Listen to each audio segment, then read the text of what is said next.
Before there was a philosopher on the throne, there was a quiet child walking through marble halls, already watched by gods and emperors alike.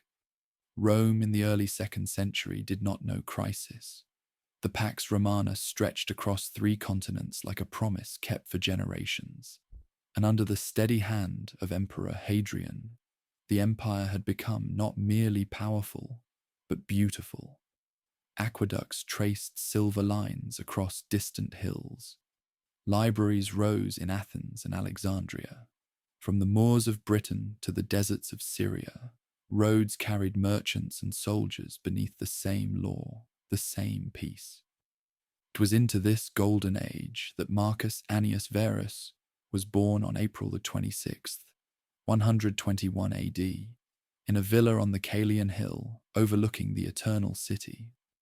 His family was not royal, but they were woven deeply into the fabric of imperial power. The Anni were an old senatorial house with roots reaching back to Spain, where generations of their ancestors had served Rome as magistrates and generals. His grandfather, Marcus Annius Verus the Elder, held the consulship 3 times and governed Rome itself as city prefect, a man whose authority carried the weight of quiet dignity rather than showmanship. It was this grandfather who would shape the boy's earliest memories, teaching him that power was responsibility made visible.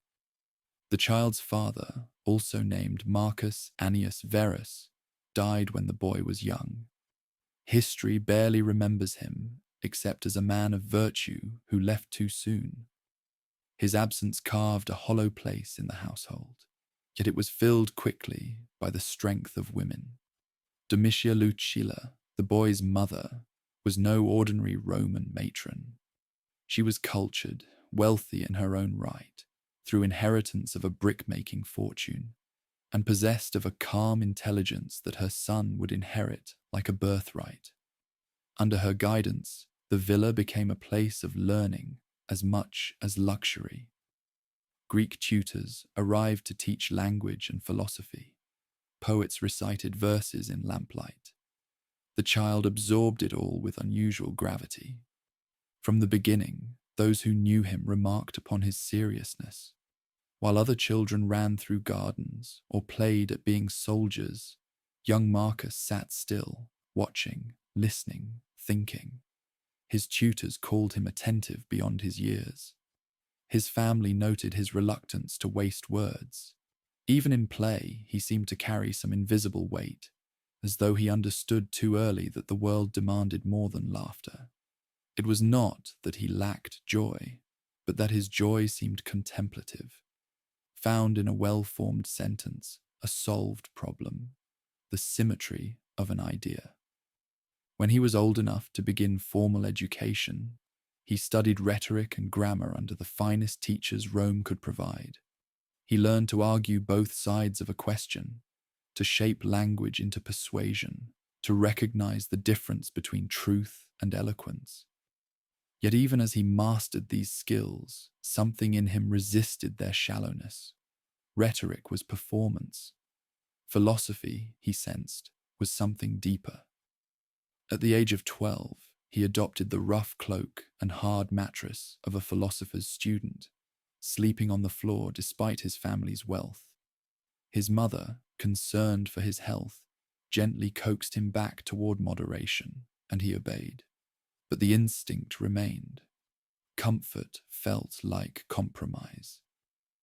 It was during these formative years that the boy first encountered Stoicism, the philosophy that would define his entire existence.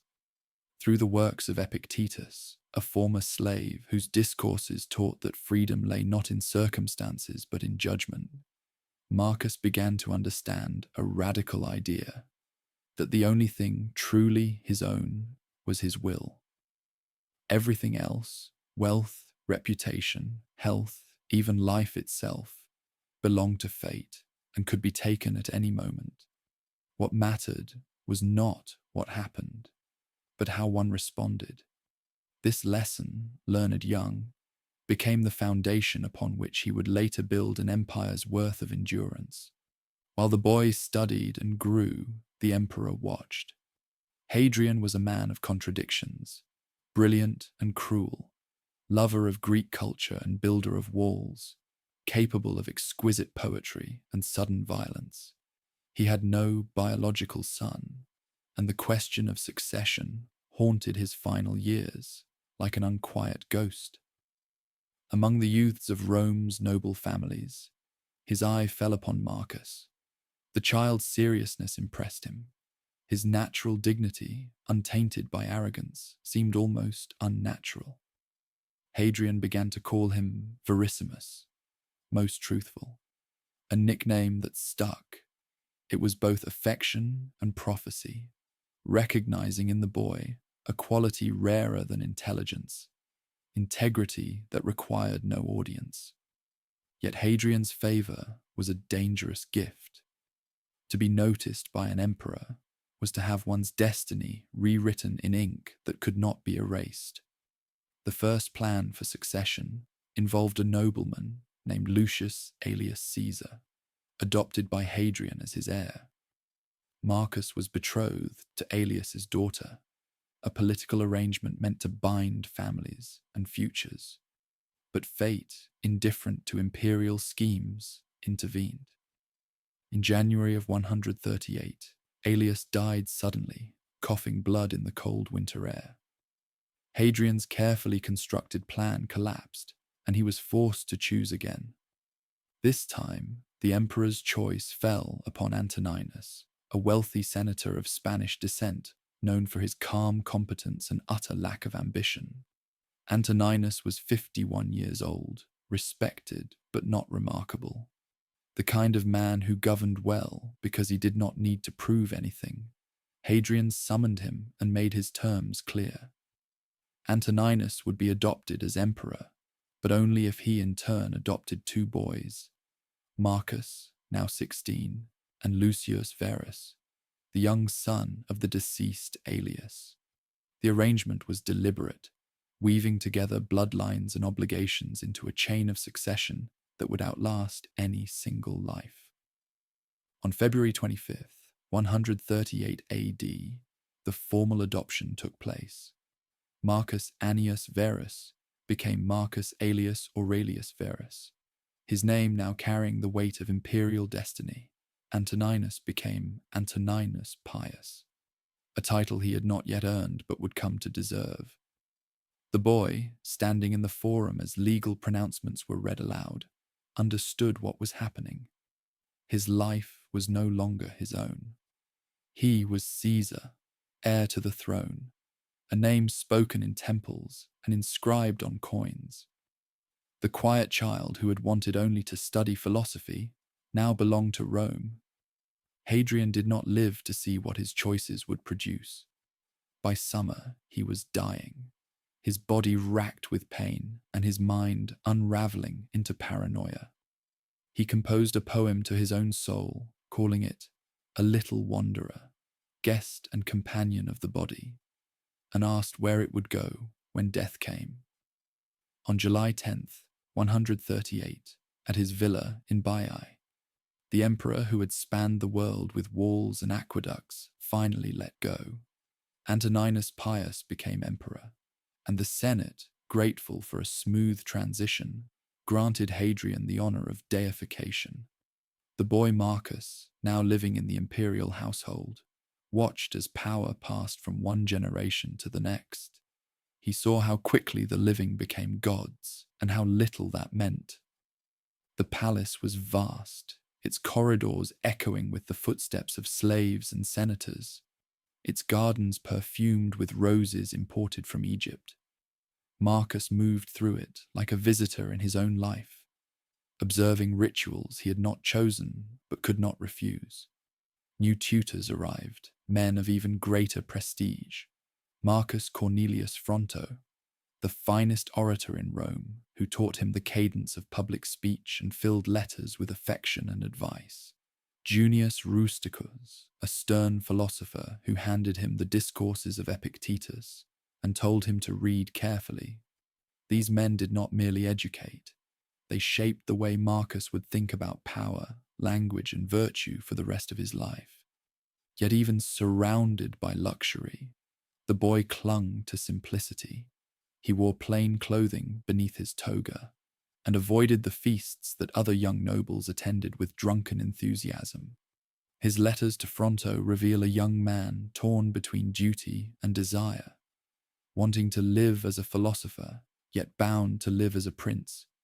He complained of sleepless nights, of the burden of public expectations, of feeling watched and judged at every moment.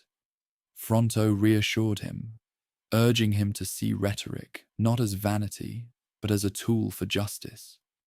Rusticus reminded him that virtue required no applause. Between the two, Marcus learned to navigate the tension that would define his reign, the gap between what he wanted to be and what he was required to become. In the gardens of the palace, far from the noise of the Senate, Marcus began to practice the exercises of Stoicism as Epictetus had prescribed. Each morning, he reminded himself that he would encounter angry, ungrateful, and deceitful people, and that their failings did not diminish his obligation to act justly. He visualized loss, the death of loved ones, the collapse of plans, the failure of his body, not to despair, but to prepare. By imagining the worst, he trained himself to accept it without bitterness. Philosophy became not an escape from life, but a rehearsal for it. The years passed quietly. Rome remained stable under Antoninus Pius, whose reign was marked by competence rather than spectacle. There were no grand conquests, no civil wars, no famines. The emperor built temples, settled legal disputes, and avoided unnecessary expense. He became beloved not for greatness, but for steadiness, and Marcus, watching him, learned that the best rulers were often the ones history barely remembered. Power used wisely made no noise. By the time Marcus reached adulthood, he was no longer simply a student or a prince. He was Caesar, the acknowledged successor, a young man whose face appeared on coins and whose name was invoked in prayers. The quiet child who had once slept on the floor now stood at the edge of empire, waiting for the moment when the weight of the world would fall upon his shoulders. He did not seek it. He did not want it. But he had been chosen, and in the stoic discipline he had learned so young, there was no room for refusal. Duty was not negotiable. The seeds of philosophy planted in his childhood were beginning to sprout, their roots reaching deep into soil that would one day have to bear the weight of war, plague, and betrayal. But that was still to come. For now, there was only preparation, study, and the slow realization that the empire he would inherit was not the golden age it appeared to be, but a fragile piece waiting to shatter. The child of destiny had grown. The philosopher was forming. And somewhere beyond the horizon, the future waited with neither mercy nor malice, only the indifferent turning of fate's wheel. The palace was a city within a city, its rooms branching like the chambers of some vast organism that breathed with the rhythm of empire. Marcus moved through it now, not as a guest, but as an inhabitant, his every step observed by slaves who bowed, and senators who smiled with calculation behind their eyes. The adoption had transformed him legally, but the true transformation was slower, measured in lessons learned and compromises made. He was Caesar, yet he did not feel like one. He felt like a student trapped in a role written by others, rehearsing lines for a play whose final act he could not yet imagine. Antoninus Pius governed with the quiet efficiency of a man who had never wanted the throne, but accepted it as one accepts weather, inevitable and requiring preparation. He was not a warrior emperor or a builder of monuments. His genius lay in administration, in the patient arbitration of disputes, in knowing when to act and when to let time solve problems on its own. Under his rule, Rome settled into a comfortable routine. Grain shipments arrived on schedule. Roads were maintained. Taxes were collected without rebellion. It was the kind of reign that history often overlooks because it lacked drama, yet it was precisely this steadiness that gave Marcus the space to learn. The young Caesar's education deepened in ways that went far beyond rhetoric and grammar. He was given real responsibilities now, not the decorative duties of a prince, but the grinding work of governance. He sat beside Antoninus in legal hearings, watching how disputes between landowners were resolved, how accusations of corruption were investigated, how mercy and justice were balanced on the edge of a knife. The emperor explained his reasoning in private, teaching Marcus that law was not merely about punishment, but about maintaining the trust that held society together. A just ruler, Antoninus said, did not need to be loved, but he could not afford to be despised. Marcus absorbed these lessons with the same seriousness he brought to philosophy. He kept notes, recording observations about human nature, about the patterns of ambition and fear that repeated themselves in every case. He saw how power revealed character, how some men grew generous with authority, while others turned petty and cruel. He learned to listen not only to words, but to the silences between them, the hesitations that betrayed guilt or uncertainty. These were not lessons found in books, but in the messy reality of governing millions of lives across 3 continents. Yet even as he learned to rule, Marcus struggled against the weight of it. His letters to Marcus Cornelius Fronto, his beloved teacher, reveal a young man torn between duty and desire. He complained of exhaustion, of sleepless nights spent worrying whether he was living up to the expectations placed upon him. He confessed that public speaking still terrified him, that standing before the Senate made his hands shake despite all his training. Fronto, ever patient, reassured him that nervousness was not weakness, but conscientiousness. Only fools spoke without fear, he wrote, because only fools failed to understand the weight of their words. It was Junius Rusticus, however, who gave Marcus the tools that would sustain him through the decades ahead. Rusticus was a philosopher of the old school, stern and uncompromising, who believed that Stoicism was not merely a theory to be discussed, but a discipline to be practiced daily. He lent Marcus his personal copy of the Discourses of Epictetus, a book that would become the foundation of everything Marcus believed.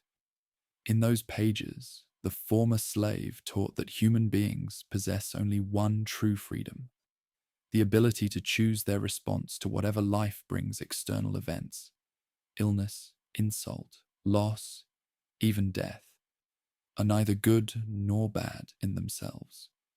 They simply are. What matters is the judgment we make about them, the will we exercise in facing them. Marcus read and reread these teachings until they became part of him, inscribed not on paper, but in the patterns of his thinking. He began each day with mental exercises, reminding himself that he would encounter difficult people, and that their behavior was their own burden, not his. He practiced visualizing loss, the death of loved ones, the collapse of his health, the failure of his plans, not to become morbid, but to train himself in acceptance. By imagining the worst, he learned to greet it without surprise or bitterness when it arrived. Philosophy became his armor, lighter than bronze, but more durable. Despite the luxury that surrounded him, Marcus continued to practice simplicity. He wore plain tunics beneath his formal toga, ate modest meals, and avoided the elaborate banquets that other young nobles attended with enthusiasm. His mother Domitia had once convinced him to abandon the hard mattress and rough cloak of his youth, concerned that such extremes would damage his health, and Marcus had obeyed. But the instinct toward austerity never left him. He understood that comfort could become a trap, that the more one needed to be happy, the more fragile one's happiness became. Better to need little and possess much than to need much and possess little. In 145 AD, when Marcus was 24, he married Faustina the Younger, the daughter of Antoninus Pius. The match had been arranged years earlier, part of the intricate web of alliances that bound Rome's ruling families together. But it was not merely political. Faustina was intelligent, cultured, and possessed of a calm dignity that complemented Marcus's seriousness. She had grown up in the same world he now inhabited, trained from childhood to navigate the dangers of imperial favor. Their wedding was a public spectacle, celebrated with games and feasts, but the marriage itself was something quieter, a partnership built on mutual respect and the shared understanding that their lives belonged to Rome before they belonged to each other. Children came quickly, as they did in every Roman household, and with them came grief. Infant mortality was common even in the wealthiest families, and Marcus learned early the Stoic lesson of impermanence. Sons and daughters were born, named, loved, and some did not survive their first year. Each loss carved a wound in him, yet he did not rage against fate or question the gods. He accepted what could not be changed and focused on what remained. The living children who needed his guidance, the wife who shared his burdens, the empire that would one day be his responsibility. Through these years of marriage and fatherhood, Marcus was also learning statecraft in its most practical forms. In 147 AD, Antoninus Pius made a decision that formalized what had long been understood.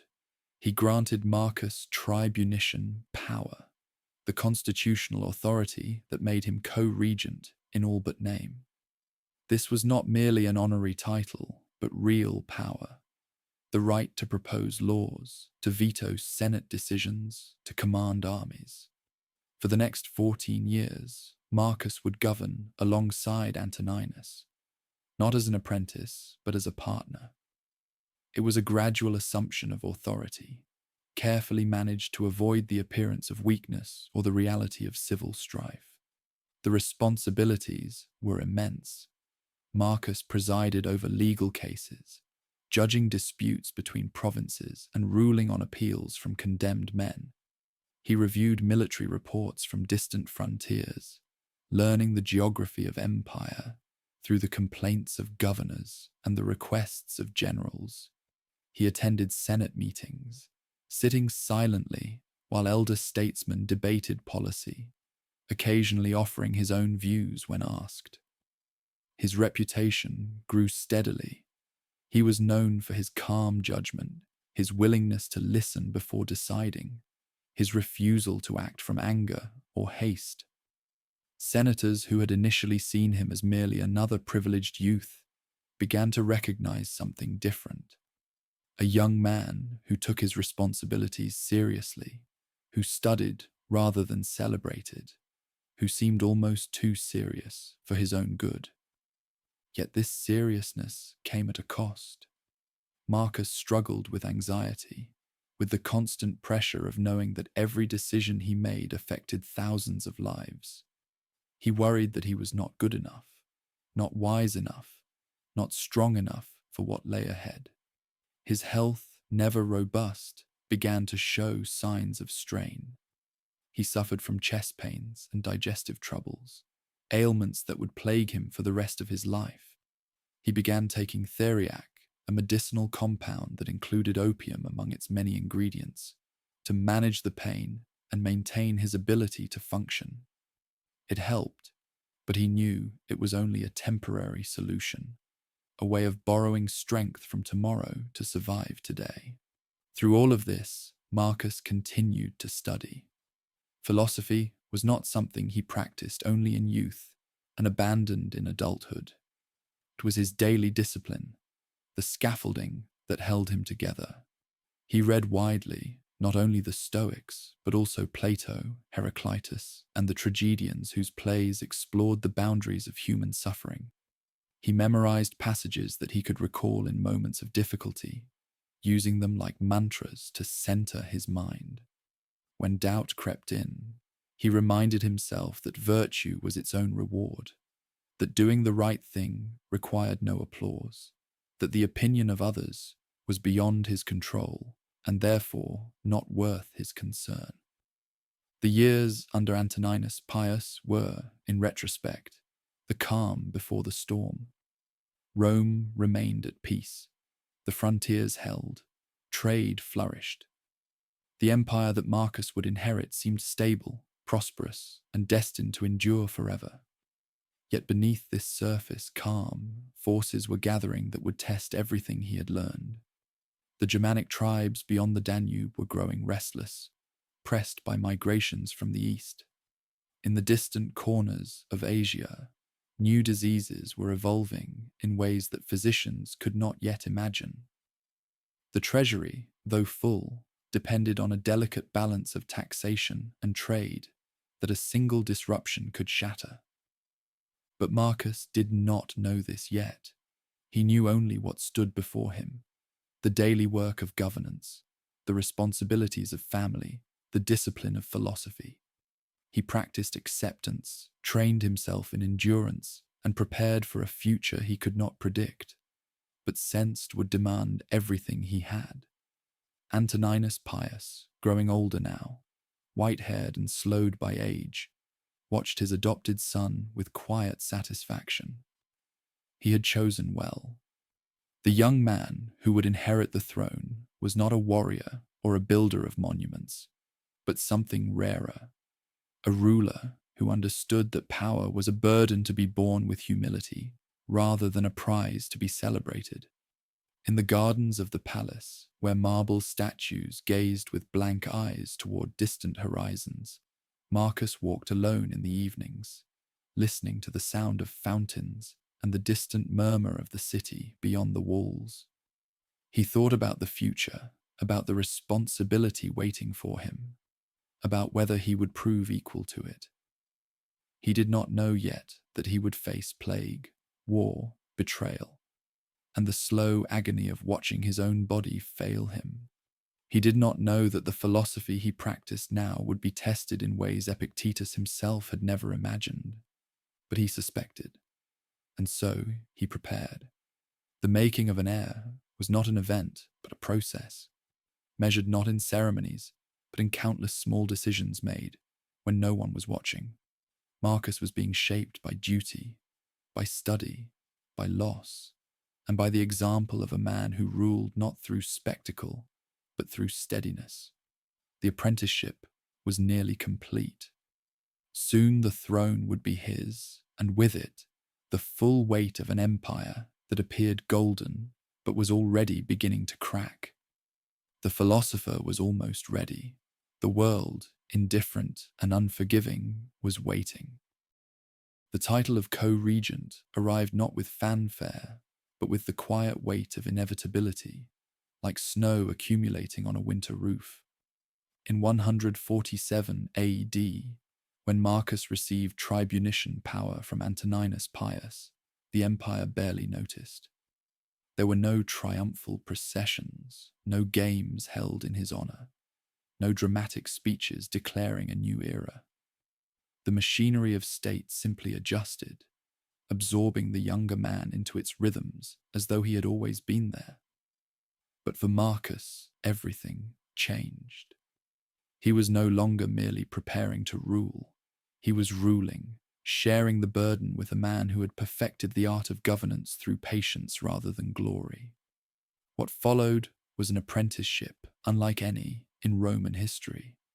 Not the hasty elevation of an untested youth, but a gradual immersion into the thousand small decisions that kept an empire functioning. Marcus attended every meeting, reviewed every petition, studied every crisis. He learned that governing was not the dramatic confrontation of enemies, but the patient management of details, grain supplies for restless cities, legal appeals from distant provinces, diplomatic letters to vassal kings whose loyalty required constant reassurance. The work was exhausting. Each morning brought new cases to judge, new problems to solve, new compromises to negotiate. Marcus sat beside Antoninus in the imperial tribunal, listening as litigants argued over property boundaries, inheritance disputes, and accusations of corruption.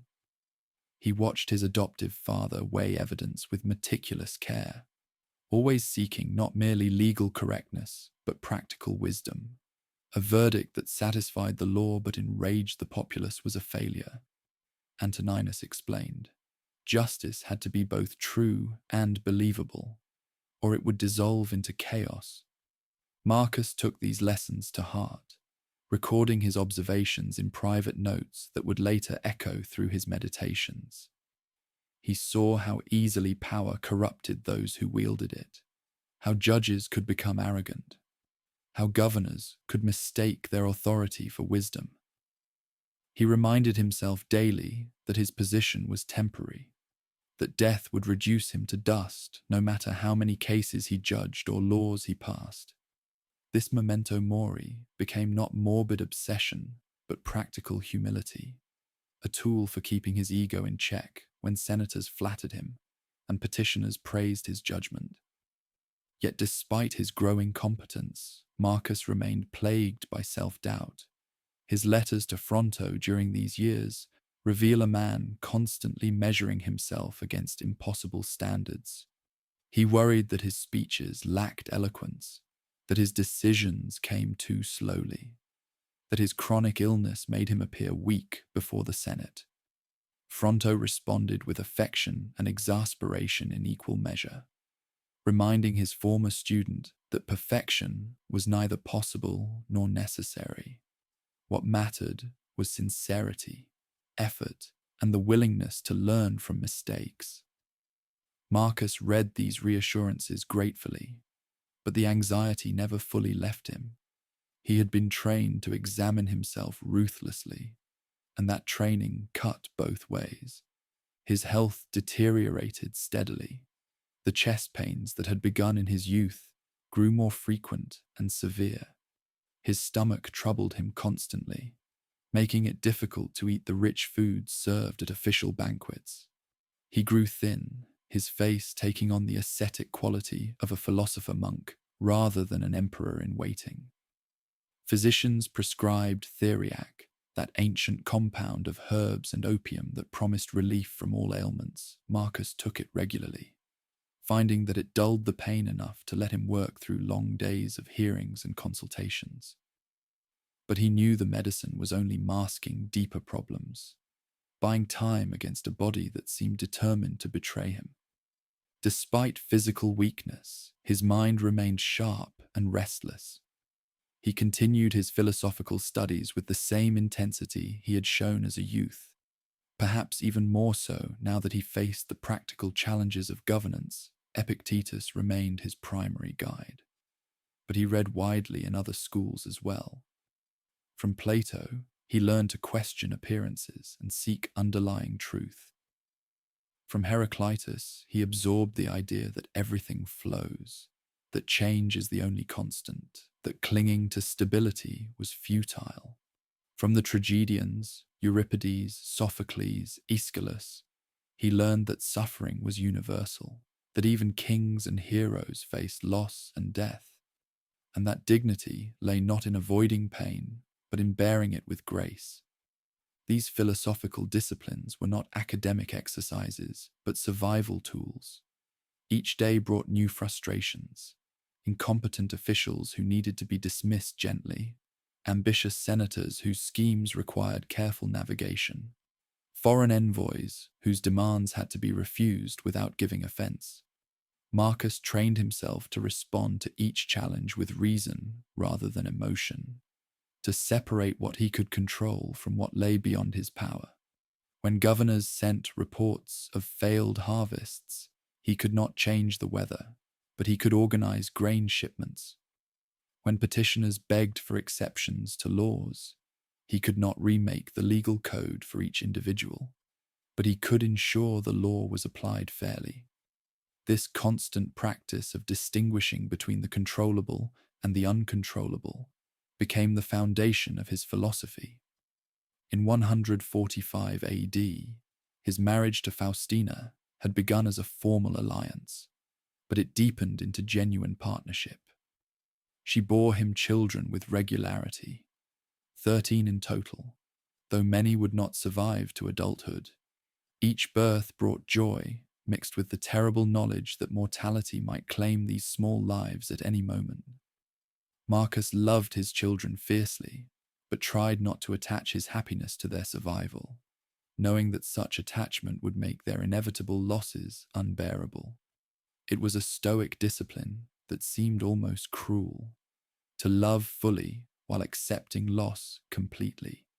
Yet he practiced it, not because it came naturally, but because the alternative, clinging desperately to what fate could take at any moment, seemed even more painful. Faustina herself remains difficult to assess through the fog of later gossip and historical slander. Ancient sources, written after Marcus's death, painted her as unfaithful and ambitious, a woman who allegedly conspired with generals and entertained lovers while her husband studied philosophy. But Marcus never wavered in his devotion to her, and his private writings suggest a relationship built on mutual respect and affection. She understood the burdens he carried in ways few others could. She had been raised in the imperial household, trained from childhood to navigate its dangers and demands. When he needed solitude, she granted it. When he needed counsel, she offered it. Whatever their private arrangements, whatever compromises they made to survive the suffocating attention of palace life, Marcus considered her a partner rather than an ornament. Antoninus Pius ruled with such consistency that his reign began to seem almost eternal, as though the empire had found a perfect equilibrium that might last forever. Senators grew old and were replaced by their sons. Generals rotated through commands. Provinces sent their taxes and received their subsidies. The system worked because everyone involved understood their role and performed it adequately. Yet Marcus, watching this machinery operate, began to perceive its fragility. The peace depended on dozens of factors aligning simultaneously: good harvests to feed the cities, competent governors to prevent rebellion, healthy trade to fill the treasury, strong frontiers to hold back barbarian pressure. Remove any single element, and the whole structure could collapse. He saw how narrow the margin of safety really was, how quickly prosperity could turn to crisis. These observations troubled his sleep and filled his private writings with anxiety. He was being trained to maintain a system, but what if the system as itself was unsustainable? Around 156 AD, when Marcus was 35, Antoninus Pius began to show his age. The emperor, who had governed for nearly 2 decades with tireless efficiency, started to slow. His hair went white. His bow grew measured. His voice lost some of its firmness. He still presided over the Senate and judged legal cases, but more of the daily work quietly shifted to Marcus. It was a gradual transition, so subtle that no single moment marked the change. One day, Marcus realized he was making most of the empire's decisions, while Antoninus provided the authority to implement them. It was the final stage of his apprenticeship, ruling in all but name. Marcus had time to reflect on what kind of emperor he would become. He knew he lacked the military charisma of a Trajan or the architectural vision of a Hadrian. He was not a conqueror or a builder of monuments. His gifts lay elsewhere, in careful judgment, in patient study, in the discipline to govern himself before attempting to govern others. He resolved that when his turn came, he would rule not through spectacle, but through steadiness, following Antoninus's example, while bringing his own philosophical rigor to the task. He also prepared himself emotionally for the loneliness that awaited him. As co-regent, he could share burdens with Antoninus. As sole emperor, he would bear them alone. Every decision would be his responsibility, every failure his fault, every success credited to fortune, or his advisors rather than himself. The throne was not merely a seat of power, but a position of profound isolation. Marcus understood this and trained himself to accept it, reminding himself daily that external validation was worthless, that virtue required no audience, that doing right mattered more than being praised. In the palace gardens, where he walked most evenings, Marcus noticed how the seasons turned without concern for human affairs. Spring blossoms fell and were replaced by summer heat. Autumn leaves scattered and were buried by winter snow. The cycle continued, regardless of who wore the purple or what crises convulsed the Senate. Nature was indifferent to human drama, and there was strange comfort in that indifference. If the universe did not care about his success or failure, then perhaps he could free himself from the tyranny of reputation and simply focus on doing what was right. By 160 AD, Antoninus Pius was 74 years old and visibly failing. He still rose each morning and attended to his duties with the same methodical care, but everyone could see that time was running out. Marcus spent the remaining months close to his adoptive father, watching and learning until the very end. They discussed succession, the state of the frontiers, the reliability of various generals and governors. Antoninus gave final instructions with the calmness of a man who had done his duty and was ready to rest. The apprenticeship that had begun when Marcus was 16 was finally approaching its conclusion. He had spent more than 20 years preparing for a role he had never wanted, but could not refuse. He had studied philosophy to understand himself, law to govern justly, and human nature to navigate the treacherous currents of imperial politics. He had learned from the best teacher he could have asked for, a man who ruled without cruelty, who governed without drama, who died without fear. As winter turned towards spring in 161 AD, Marcus knew the moment was approaching. He was ready, not in the sense of eagerness, but in the deeper sense of acceptance. He had been shaped by duty, by study, by loss, and by love into something he had not chosen to become. An emperor who would rather be a philosopher, a ruler who understood that all power was temporary, a man who would soon carry the weight of the world on shoulders that had been preparing for this burden since childhood. The apprenticeship was ending. The reign was about to begin. And in the palace where he had learned to govern, Marcus waited for fate to complete its design, neither rushing toward his destiny nor fleeing from it, but standing still with the calm acceptance he had spent a lifetime learning to master. The end came quietly, as befitted a man who had lived without drama. On March 7th, 161 AD, Antoninus Pius died at his country estate in Lorium, 12 miles from Rome. He had spent his final days eating Alpine cheese, his favorite indulgence, and speaking to his advisors about the state of affairs, as though death were merely another meeting to be scheduled. When the fever took him and consciousness began to slip away, he gave his last password to the tribune of the guard. The word was equanimitas, equanimity.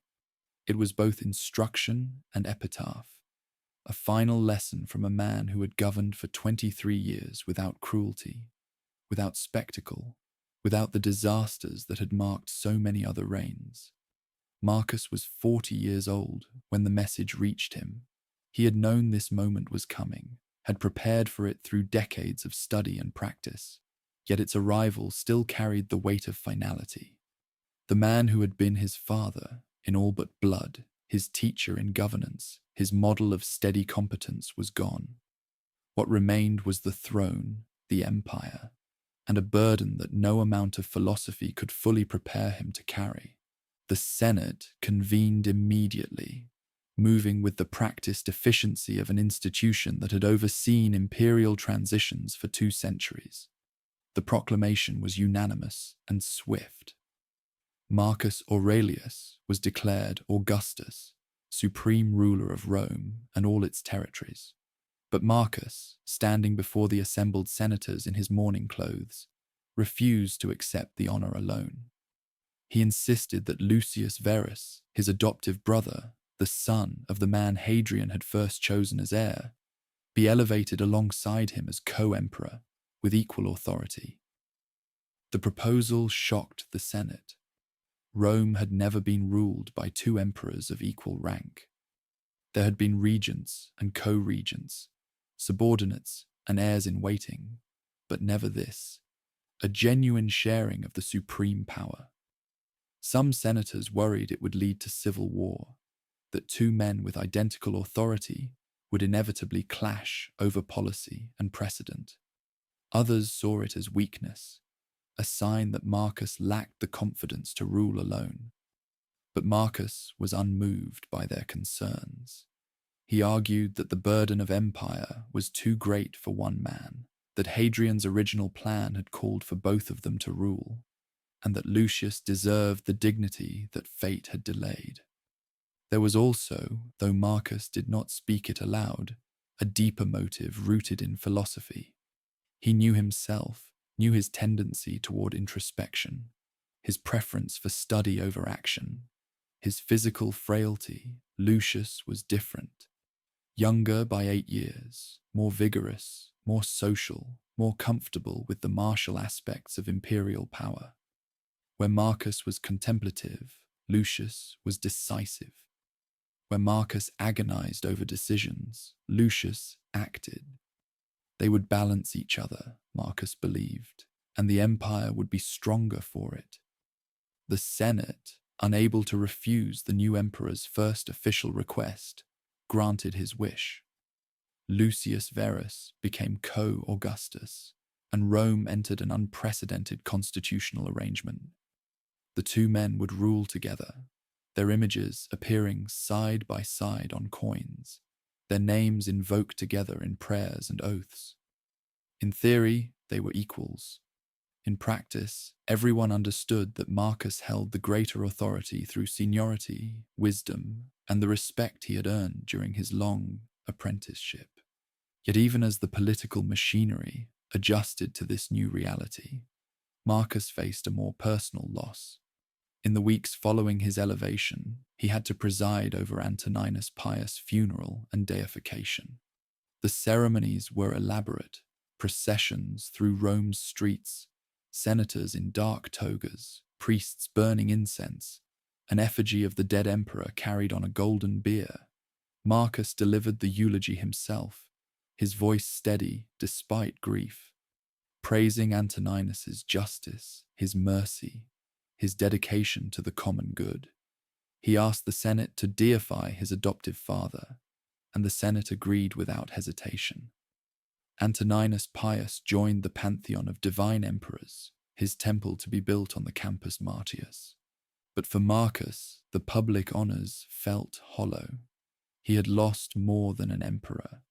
He had lost the last person whose judgment he trusted unconditionally. Fronto was growing old, his letters less frequent. Rusticus remained a valued advisor, but lacked Antoninus's practical experience. Faustina understood him deeply, but could not share the specific burdens of governance. Marcus was now surrounded by people who looked to him for answers rather than providing them. The loneliness he had anticipated was already beginning to settle over him like winter cold. He threw himself into the work of ruling, perhaps hoping that duty would distract from grief. There were appointments to confirm, policies to review, petitions to judge. He refused the grand title, Father of the Fatherland, that the Senate offered, saying he had not yet earned it. He declined excessive honors and insisted on living simply despite his new status.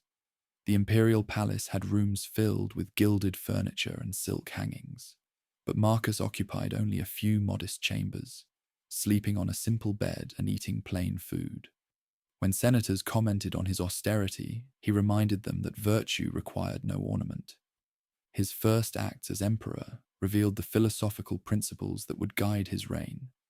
He increased financial support for impoverished senators, believing that the governing class should not be humiliated by poverty. He improved conditions for slaves, making it illegal for masters to kill them without judicial process. He expanded funding for the education of orphans and the children of the poor, creating programs that would later be called the Alimenta. These were not revolutionary changes, but incremental improvements. The work of a man who believed that justice consisted in countless small acts rather than grand gestures. He also made clear his relationship with the Senate. Unlike emperors who had treated the ancient institution as a rubber stamp for their decisions, Marcus consulted genuinely and listened carefully to debates. He attended sessions regularly, sitting among the senators rather than on a throne above them. When he disagreed with their conclusions, he explained his reasoning rather than simply overruling them. He understood that the Senate's authority was more symbolic than real, but he also believed that symbols mattered. If he wanted to be a just ruler rather than a tyrant, he had to show respect for the institutions that represented Republican tradition, even if that tradition was more memory than reality. Yet beneath the surface of these domestic concerns, trouble was already gathering. Reports arrived from the eastern frontier that the Parthian Empire, Rome's great rival beyond the Euphrates, was growing aggressive. Armenia, the buffer state between the two empires, had been invaded. Roman client kings were being deposed, Roman garrisons threatened. The carefully maintained balance of power that had kept the East peaceful under Antoninus Pius was collapsing. Marcus and Lucius met in private to discuss the crisis. It was decided that Lucius would take command of the Eastern campaign personally. This was partly practical. Lucius was younger and healthier, more suited to the rigors of military command, and partly political. The co-emperor needed to establish his own authority through victory, to prove that he was more than Marcus's subordinate. And Marcus, though he had studied military theory, had never commanded troops in battle. He was a philosopher, a judge, an administrator. Lucius would be the sword. Marcus would be the mind.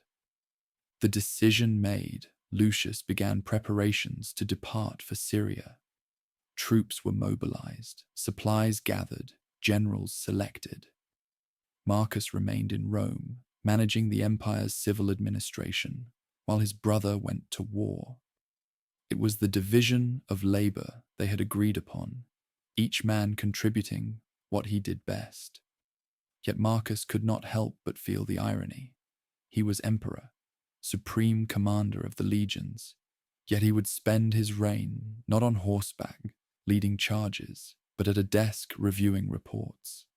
Before Lucius departed, the two men stood together in the palace gardens, where Marcus had walked so often during his years of preparation. They spoke of duty, of the weight they now carried together, of their hope that they might prove worthy of the trust Hadrian and Antoninus had placed in them. Lucius promised to return victorious. Marcus promised to keep the empire stable in his absence. They embraced as brothers, knowing that their lives had now diverged onto different paths, one toward glory on the battlefield, the other toward the grinding work of governance at home. After Lucius left, Marcus returned to his study and opened the notebook he had been keeping for several years. In it, he recorded observations, reminders to himself, philosophical exercises he wrote in Greek, the language of philosophy, never intending anyone else to read these private thoughts. Now, as emperor, he wrote, "Remember that to change your mind and follow someone who sets you right is nonetheless to be free.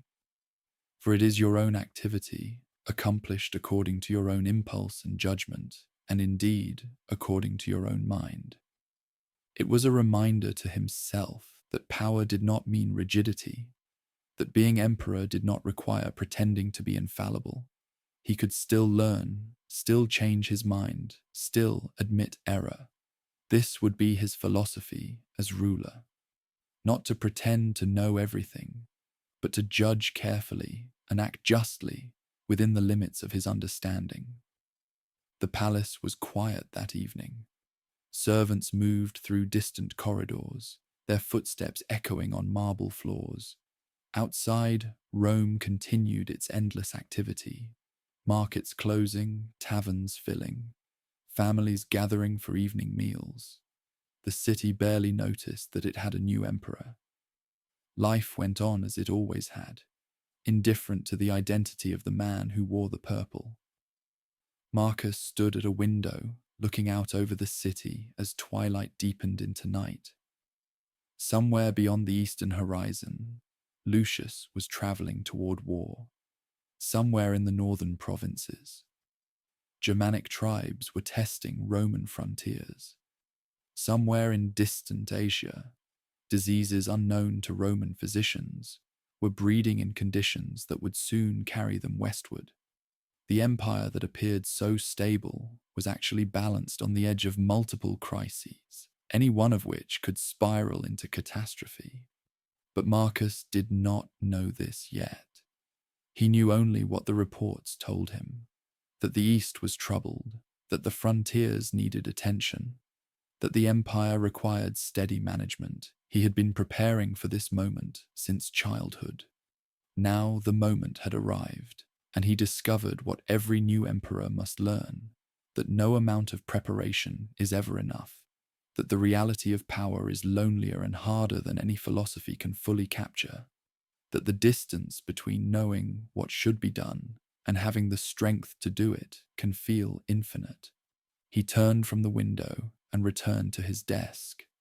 There were more petitions to read, more decisions to make, more letters to write. The work of empire did not pause for philosophical reflection. And so Marcus Aurelius, philosopher and emperor, servant of duty and student of Stoicism, began his reign the only way he knew how, by doing the next thing that needed doing, and then the next, and then the next, trusting that virtue consisted not in grand achievements, but in the steady accumulation of right actions, small and large, continued until the end. The reign had begun. The test was underway. And in the gathering darkness of that spring evening, Marcus wrote by lamplight, alone with his thoughts and his responsibilities, while the empire he now ruled stretched vast and indifferent beneath the stars. The dispatches from the east arrived with troubling regularity, each one worse than the last. By summer of 161 AD, it was clear that the situation in Syria had deteriorated beyond diplomatic resolution. The Parthian king, Vologases IV, had not merely raided Armenia, but conquered it outright, installing his own puppet on the throne and humiliating the Roman garrison commanders who had tried to resist. One entire legion had been routed, its standards captured, its survivors scattered across the desert. The balance of power that Rome had maintained for generations was collapsing, and with it, the empire's prestige in the east. Lucius Verus travelled slowly toward the crisis, stopping in various cities along the way to gather reinforcements and make his presence known. He was not a military genius like Trajan, or a hardened campaigner like Hadrian, but he understood the theatre of power. By the time he reached Antioch, Syria's great capital, he had assembled an impressive retinue of generals and advisors. Among them was Avidius Cassius, a Syrian-born commander, known for his ruthlessness and tactical skill. Cassius would do the actual fighting. Lucius would provide the imperial authority that legitimized the campaign. From Rome, Marcus managed the empire's domestic affairs, while following the war through letters and reports. He wrote to Lucius regularly, offering advice that was more philosophical than strategic. Be just to the troops, merciful to defeated enemies, mindful that fortune in war was fickle. Lucius replied with updates that were sometimes vague, sometimes boastful. He was enjoying the comforts of Antioch, its theatres, its baths, its famous pleasures. While his generals conducted the actual campaigns, Marcus noticed this but said nothing. His brother was establishing his own authority in his own way. The war, when it finally turned in Rome's favour, did so with brutal efficiency. Avidius Cassius proved to be exactly the kind of commander the situation required. He drove his legions hard, tolerated no incompetence, and executed officers who failed him. In 163 AD, his forces invaded Armenia and restored the Roman client king. The following year, they crossed the Euphrates into Parthian territory itself, capturing cities that had not seen Roman standards in generations. By 165 AD, Cassius had pushed deep into Mesopotamia, burning Seleucia and sacking Ctesiphon, the Parthian capital. The victories were total. Vologeses sued for peace, accepting terms that restored Roman dominance in the region. Lucius returned to Antioch covered in glory, though everyone knew that Cassius had won the battles, while Lucius had watched from comfort. Still, the official version celebrated the co-emperor's triumph, and Marcus, receiving news of the victory in Rome, publicly praised his brother's leadership. The East was secure again. Rome's prestige was restored. The crisis seemed resolved.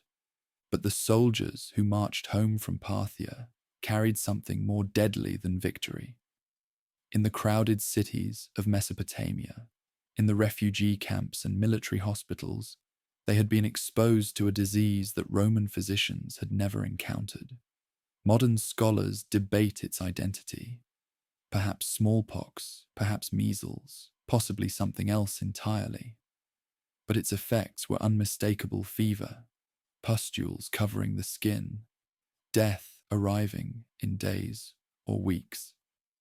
The Antonine Plague, as it would later be called, began its slow march westward with the returning legions.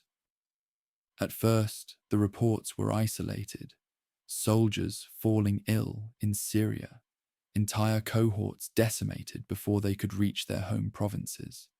Then the disease reached the port cities, Alexandria, Ephesus, Corinth, where it spread through the dense urban populations like fire through dry grass. By 166 AD, it had reached Rome itself. The city's narrow streets and crowded insulae provided perfect conditions for transmission. People died in their tenements, their bodies carried away by the cartload. The living fled to the countryside, carrying the contagion with them. Marcus watched helplessly as the plague spread.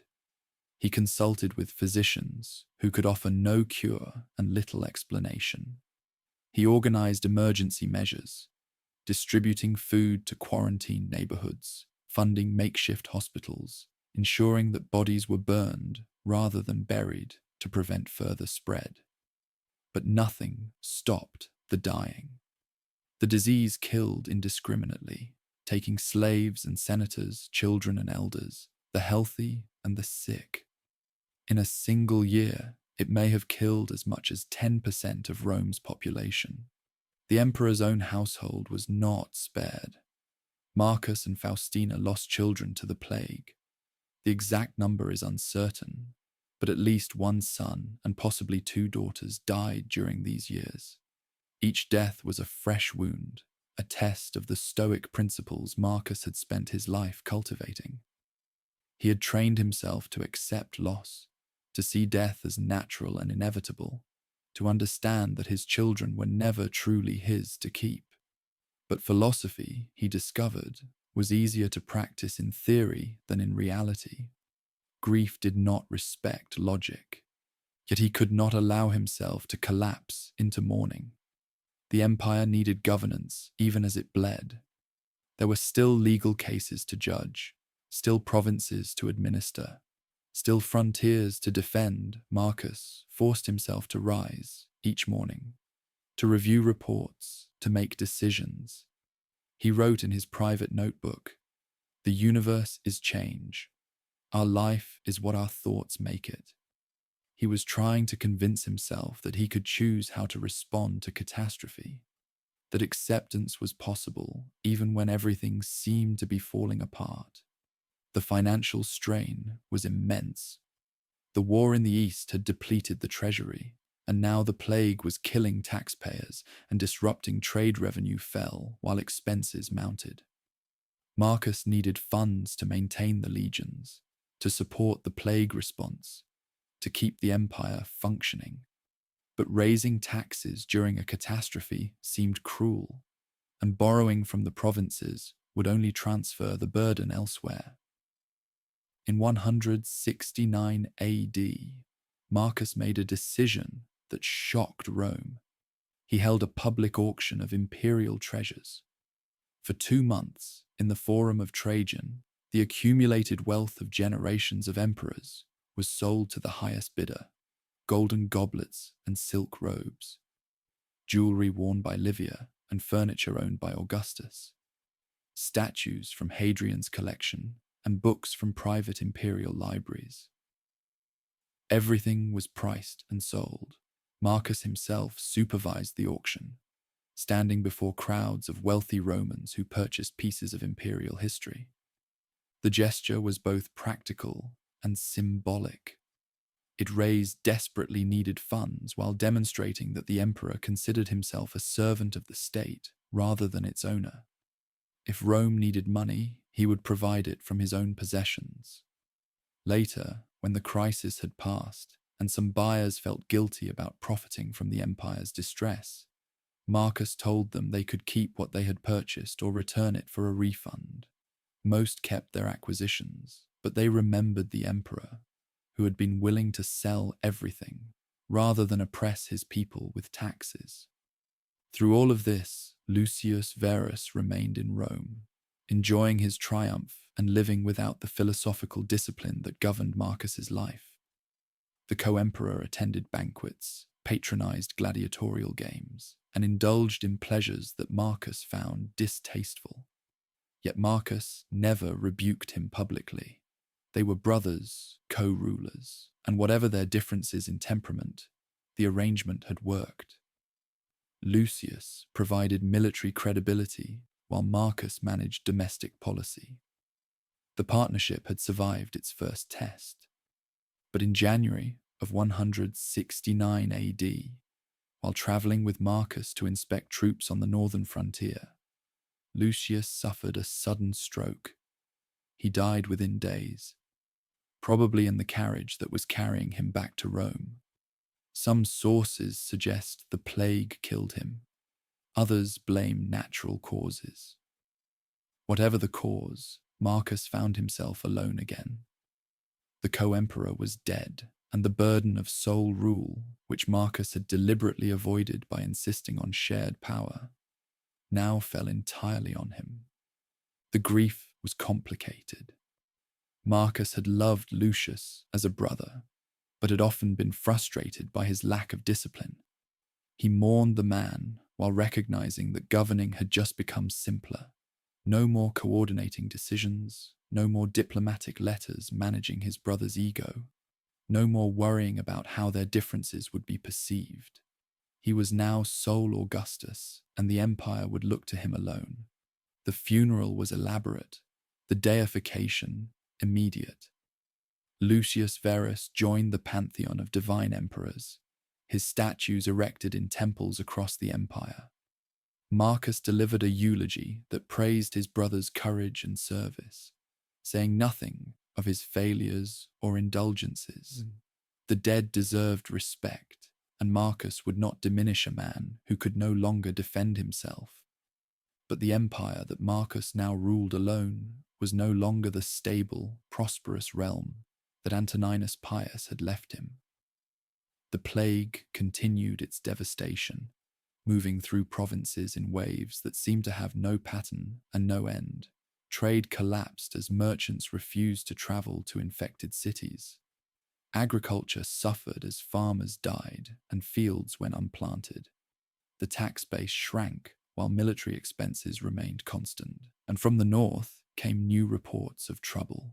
Germanic tribes were crossing the Danube, raiding Roman territory, testing boundaries that had held for generations. Marcus stood at the window of his study one evening, in early 169 AD, looking out over Rome as lamps began to glow in the gathering dusk. The city had survived the worst of the plague, but it was changed. Whole neighborhoods stood empty, their inhabitants dead or fled. The forums were quieter, the markets less crowded. The confident energy that had characterized Rome under Antoninus Pius had given way to something more fragile, a collective awareness that stability was not guaranteed, that the peace they had taken for granted could dissolve without warning. He thought about his stoic training, about all the years he had spent preparing for adversity. He had visualized loss, practiced acceptance, reminded himself that externals were indifferent, yet no amount of preparation had fully readied him for the scale of what he now faced. The plague was not a philosophical problem to be reasoned through, but a catastrophe that demanded action, even when action seemed futile. The deaths were not abstract concepts, but real people, his children, his citizens, the soldiers who defended the frontiers. In his notebook, he wrote, "Time is a river, the violent current of events, glimpsed once and already carried past us, and another follows and is gone."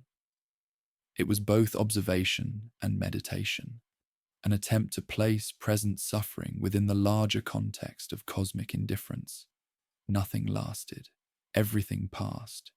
The plague would end eventually, either because it burned itself out or because everyone susceptible had died either way. The universe would continue turning, unchanged by human grief.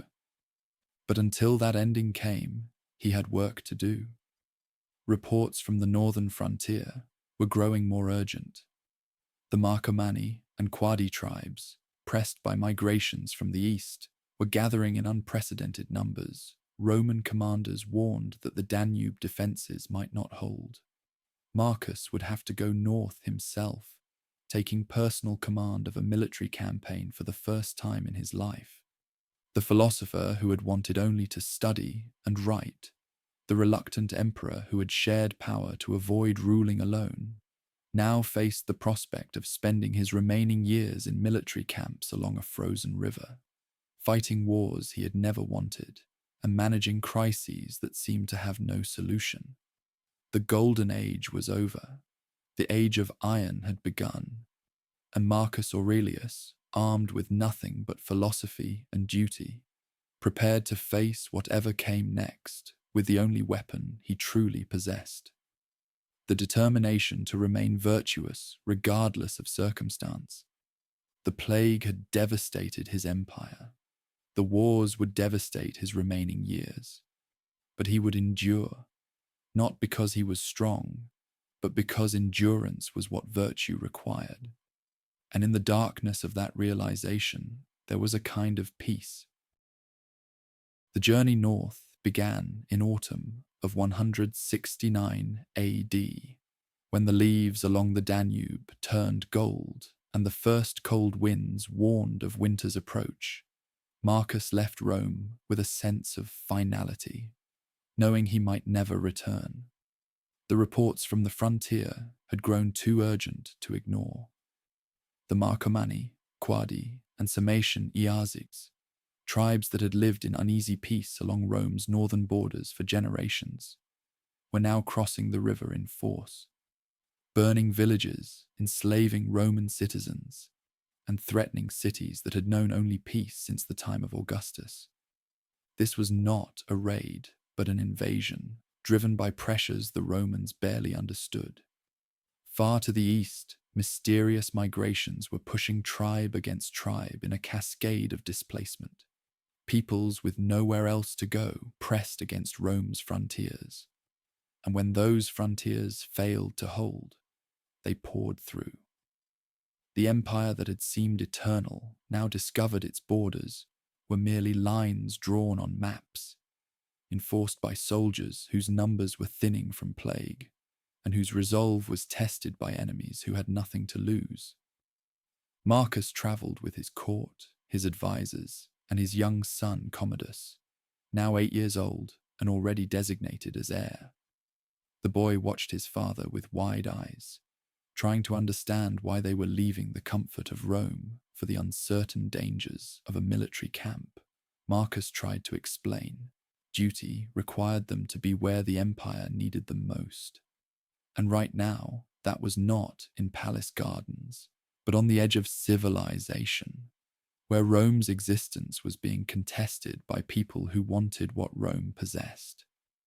The imperial party established headquarters at Carnuntum, a legionary fortress on the Danube in what is now Austria. The camp was a small city of leather tents and wooden barracks, arranged in the precise geometric pattern that Roman military engineers had perfected over centuries. Soldiers drilled in the parade grounds, blacksmiths hammered at anvils, and horses stamped in their corrals. The air smelled of smoke, sweat, and the river's muddy breath. It was a world away from marble halls and philosophical discussions, yet it was here that Marcus would spend most of his remaining years. He was not a natural military commander. He had studied tactics as part of his education, but had never led troops in battle, never felt the chaos of combat, never made split-second decisions that determined whether men lived or died. His gifts lay elsewhere, in patience, in careful judgment, in the ability to maintain discipline and order. He would not ride at the head of cavalry charges, but he would ensure the army was supplied, paid, and led by competent generals. He would be the mind behind the sword, not the sword itself. The war was unlike anything in recent Roman memory.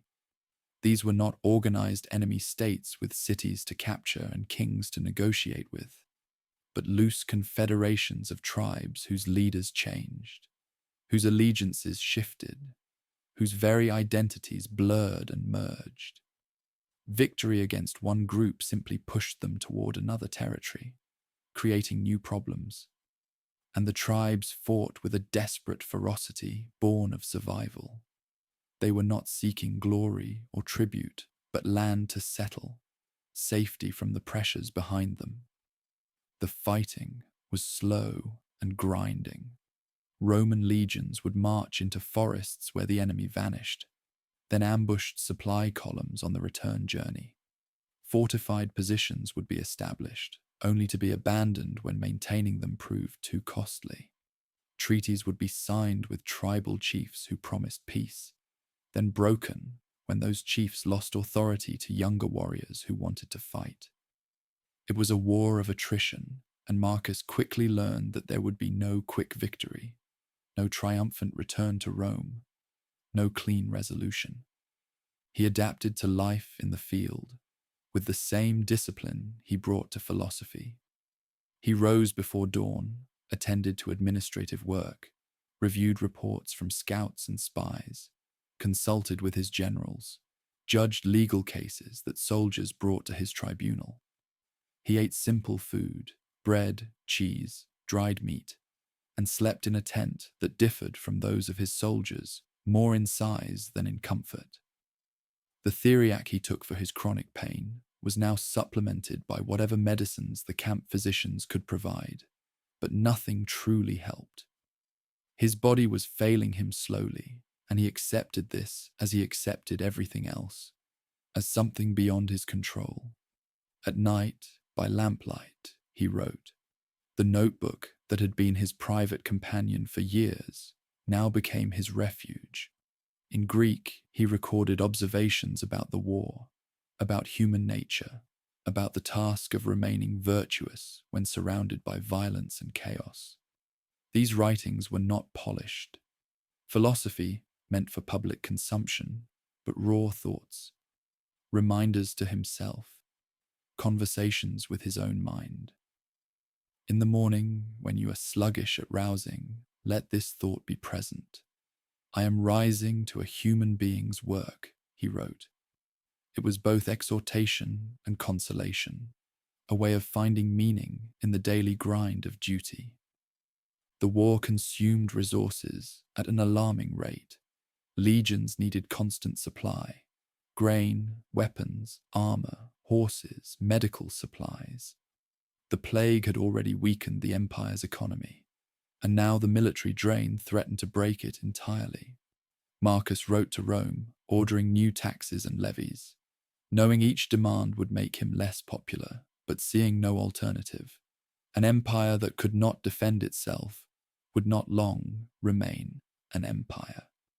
In 172 AD or 174, the sources disagree on the exact year, an event occurred that would become legend. A Roman legion found itself surrounded by Quadi warriors, cut off from water, dying of thirst under a scorching sun. Just when defeat seemed certain, the sky darkened and rain poured down in torrents.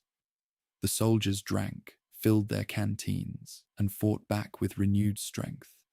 The sudden downpour turned the battlefield into mud, disrupting the enemy's formation and allowing the Romans to break through. Witnesses claimed it was a miracle. Christian soldiers in the legion said their prayers had summoned the rain. Pagan troops credited Jupiter or the Egyptian god Thoth, whose priests claimed to have performed weather magic. Marcus himself made no official pronouncement about what caused the storm, perhaps viewing it as simply fortune, or nature's indifference manifesting at a convenient moment. Later, the event would be depicted on the column of Marcus Aurelius in Rome, showing rain personified as a deity pouring water on Roman soldiers. Whatever the cause, the rain miracle became a turning point in morale. Soldiers who had been exhausted and demoralized found new faith that the gods, whichever gods they worshipped, stood with Rome. Marcus used this surge of confidence to push the campaign forward. Slowly, painfully, the tribes were driven back across the Danube. Territory was reclaimed, fortifications rebuilt, peace treaties signed with chieftains who promised to respect Roman borders. But Marcus understood that temporary victory was not lasting security. He began to envision a more permanent solution. Instead of defending the Danube as a frontier, Rome should expand beyond it, creating two new provinces called Marcomannia and Sarmatia. By incorporating these tribal lands directly into the empire, future invasions could be prevented.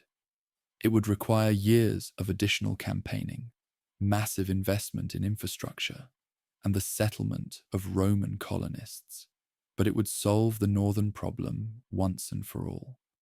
He discussed this plan with his generals and advisors. Some supported it enthusiastically, seeing a chance for glory and profit. Others worried about overextension, about whether the plague-weakened empire had the resources to digest new territories. Marcus weighed the arguments carefully, consulting maps, reviewing census data, calculating costs. He was cautiously optimistic. If the empire could endure just a few more years of war, it might achieve a lasting peace. But in 175 AD, as these plans were taking shape, news arrived from the east that shattered Marcus's focus. Avidius Cassius, the general who had won the Parthian War, had declared himself emperor. The report claimed Marcus was dead, either actually deceased or so ill that his death was imminent, and that Cassius was seizing power to prevent chaos. Whether Cassius truly believed Marcus was dead or simply used the rumor as pretext, the result was the same. Rome faced civil war.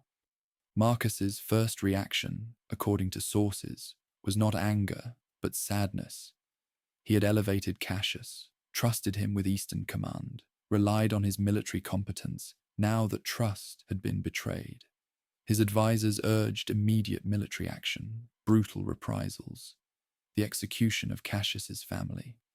Marcus refused. He announced that he would travel east, meet with Cassius personally, and attempt to resolve the situation through dialogue rather than violence. If Cassius would surrender peacefully, Marcus promised him clemency. The decision shocked many. Emperors did not forgive rebels. They made examples of them. But Marcus was not interested in revenge. He understood that Cassius might have acted from genuine concern about the empire's stability, that misinformation, rather than malice, might have driven the revolt. And even if Cassius had acted from pure ambition, Marcus believed that mercy was the appropriate response for a ruler who claimed to govern through philosophy rather than fear. Before Marcus could reach Syria, the crisis resolved itself. Cassius's own officers, recognizing that Marcus was very much alive and that their rebellion had no popular support, assassinated him. They sent his severed head to Marcus as proof of their loyalty. When the grisly trophy arrived, Marcus refused to look at it. He ordered it buried with respect and issued a proclamation forbidding any persecution of Cassius's family or supporters. The rebels who had followed Cassius would receive full pardons. Only those who had actually killed Cassius, ironically, the ones trying to prove their loyalty, were punished, and then only lightly. The Senate in Rome was astonished by this clemency. They had expected mass executions, property confiscations, and a purge of the eastern provinces. Instead, Marcus turned a potential bloodbath into a demonstration of philosophical principle. He wrote that he regretted Cassius' death, saying he had wanted the chance to grant mercy personally, to show the empire that even rebellion could be forgiven if the rebel was willing to acknowledge his error. Yet this mercy came with a shadow. During the crisis, Faustina had been with Marcus in the northern camps. When news of Cassius's revolt arrived, she fell suddenly ill. Within days, she was dead. The official cause was listed as natural illness, but rumors immediately began to circulate that she had been involved in Cassius's plot, that she had encouraged the rebellion believing Marcus was dying, that her death was suspiciously convenient. Whether these rumors had any truth is impossible to know. Ancient sources hostile to Marcus's memory repeated them eagerly. His own writings suggest only grief and loss. Marcus mourned her deeply. Whatever their private arrangement, whatever compromises they had made over nearly 30 years of marriage, she had been his partner, the mother of his children, the one person who understood the weight he carried.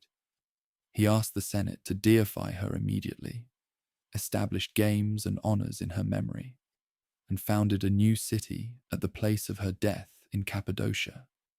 Naming it Faustinopolis, in his private notebook, he wrote reflections on impermanence, on the necessity of accepting loss without bitterness, on loving people fully while knowing they would be taken from us. The rebellion suppressed and his wife mourned. Marcus had to decide whether to continue east or return to the Danube frontier. The northern war was unfinished, his plans for new provinces incomplete. But the eastern provinces needed reassurance, needed to see their emperor, needed to know that Rome remained stable despite rebellion and death. Marcus chose to continue east, traveling through Asia Minor and Syria, accepting oaths of loyalty, granting audiences, demonstrating that the empire endured. He traveled without Faustina for the first time in decades, accompanied only by his son Commodus and his advisors. The cities he visited greeted him with elaborate ceremonies, but Marcus moved through them mechanically, his mind already returning to the unfinished business in the north. The Eastern crisis had cost him months he could not afford to lose. Winter was approaching, and with it, another year away from Rome, another year of war, another year older and weaker. By late 176 AD, Marcus finally began the return journey westward. But he did not go back to Rome. He went to the Danube, to the camps and forts where his soldiers waited, to the frozen river where barbarians gathered. The northern frontier was where he was needed, and so that was where he would stay. Philosophy had taught him that duty came before comfort, that virtue required doing what was necessary rather than what was pleasant. And what was necessary was finishing the war, securing the borders, protecting the empire, even if it killed him. The philosopher emperor had become a soldier emperor, not by choice, but by circumstance. And in the cold camps along the Danube, writing by lamplight while winter winds howled outside his tent, Marcus Aurelius prepared for the final campaigns of his life. Rome had changed in Marcus's absence, though the changes were subtle enough that only someone who had been away could notice them. The streets were quieter, the crowds thinner. Whole neighborhoods stood empty, their inhabitants claimed by plague or fled to the countryside. The markets still bustled, but with less energy, less confidence. The city that had once seemed eternal now carried the awareness of its own fragility, a collective memory of the years when death had walked freely through every district regardless of wealth or status. Marcus returned in late 176 AD, not in triumph, but in duty. The Senate had voted him a triumph for the northern victories, and while he would have preferred to decline, he understood that Rome needed the ceremony. The people needed to see their emperor crowned with laurel, needed to believe that the sacrifices of the past decade had meant something, needed the ritual reassurance that order had been restored. And so, on a cold December day, Marcus rode through the streets in a gilded chariot, his son Commodus beside him, while crowds cheered and threw flowers. The triumph followed ancient formula. Captive Germanic chieftains walked in chains. Wagons displayed seized weapons and treasures. Priests burned incense. Musicians played triumphant hymns. Marcus performed each ritual gesture as required, but those who watched closely could see that his mind was elsewhere. He was 55 years old now, his beard gone grey, his face carved with lines that spoke of pain and sleepless nights. The man who had left Rome as a philosopher, forced to become a soldier, now returned as neither, or perhaps as both, carrying the weight of experiences that could not be celebrated or explained. The ceremony completed, Marcus withdrew to the palace that had been his home in youth, but now felt like a museum of his former life. The rooms were the same, the furniture unchanged, yet everything felt distant and unreal after years in military camps. He walked through corridors where he had once studied with Fronto and Rusticus, past gardens where he had practiced stoic exercises as a young man preparing for responsibilities he could not yet imagine. That young man seemed like someone else entirely, separated from his current self by an unbridgeable distance of loss and endurance. Without Faustina, the palace felt especially hollow. They had lived here together for 30 years, raised children in these rooms, navigated the impossible demands of imperial life side by side. Her absence was everywhere. In the empty chair at dinner, in the silence of rooms she had once filled with conversation. In the gardens where they had walked on summer evenings, Marcus had trained himself to accept loss without complaint, to see death as natural and inevitable. But philosophy could not fill the practical emptiness of daily life without her. His surviving children gathered around him, grown now or growing, daughters married to senators and generals, sons receiving education befitting princes. And there was Commodus, 15 years old, handsome and athletic, everything Marcus was not.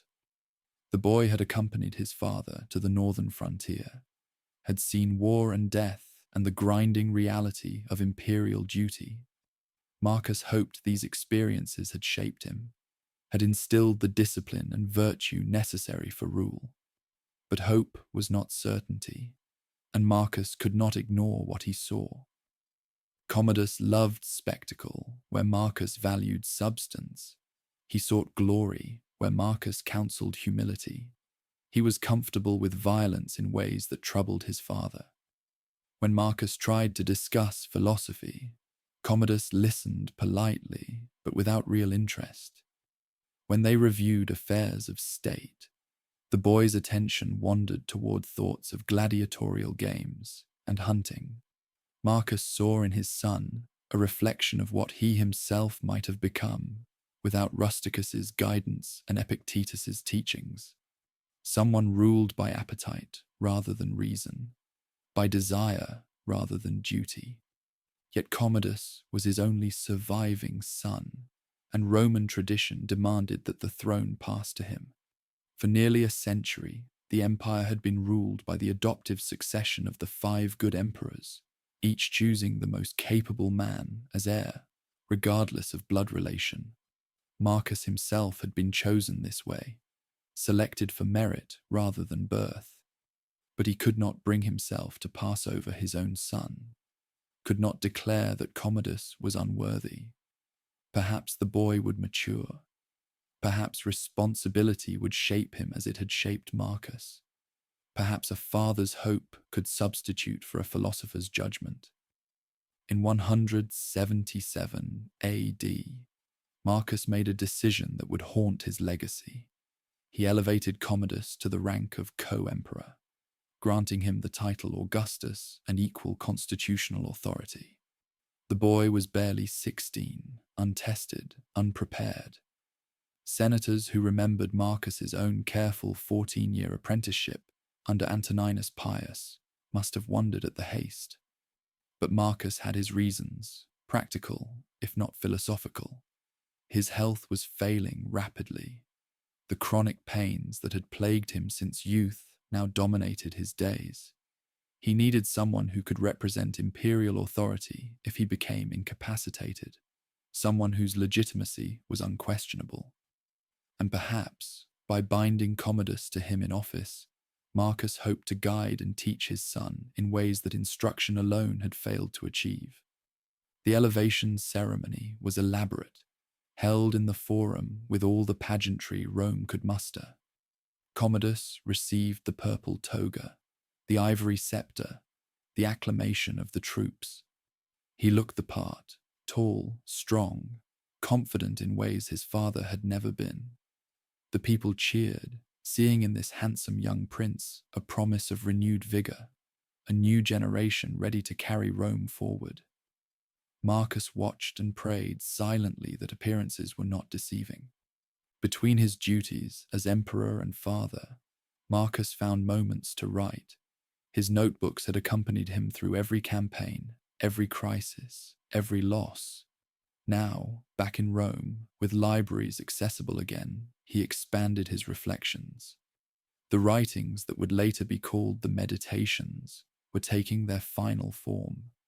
Not a systematic philosophy meant for publication, but a private record of his struggle to remain virtuous under impossible circumstances.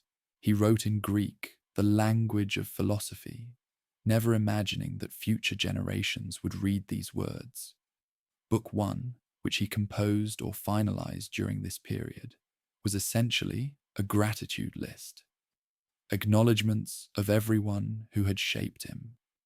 He thanked his grandfather for teaching him good character, his mother for piety and generosity, Rusticus for introducing him to Epictetus, Antoninus Pius for modeling patient governance. The list went on, naming teachers, relatives, friends, colleagues. a catalogue of debts that could never be repaid but must be remembered.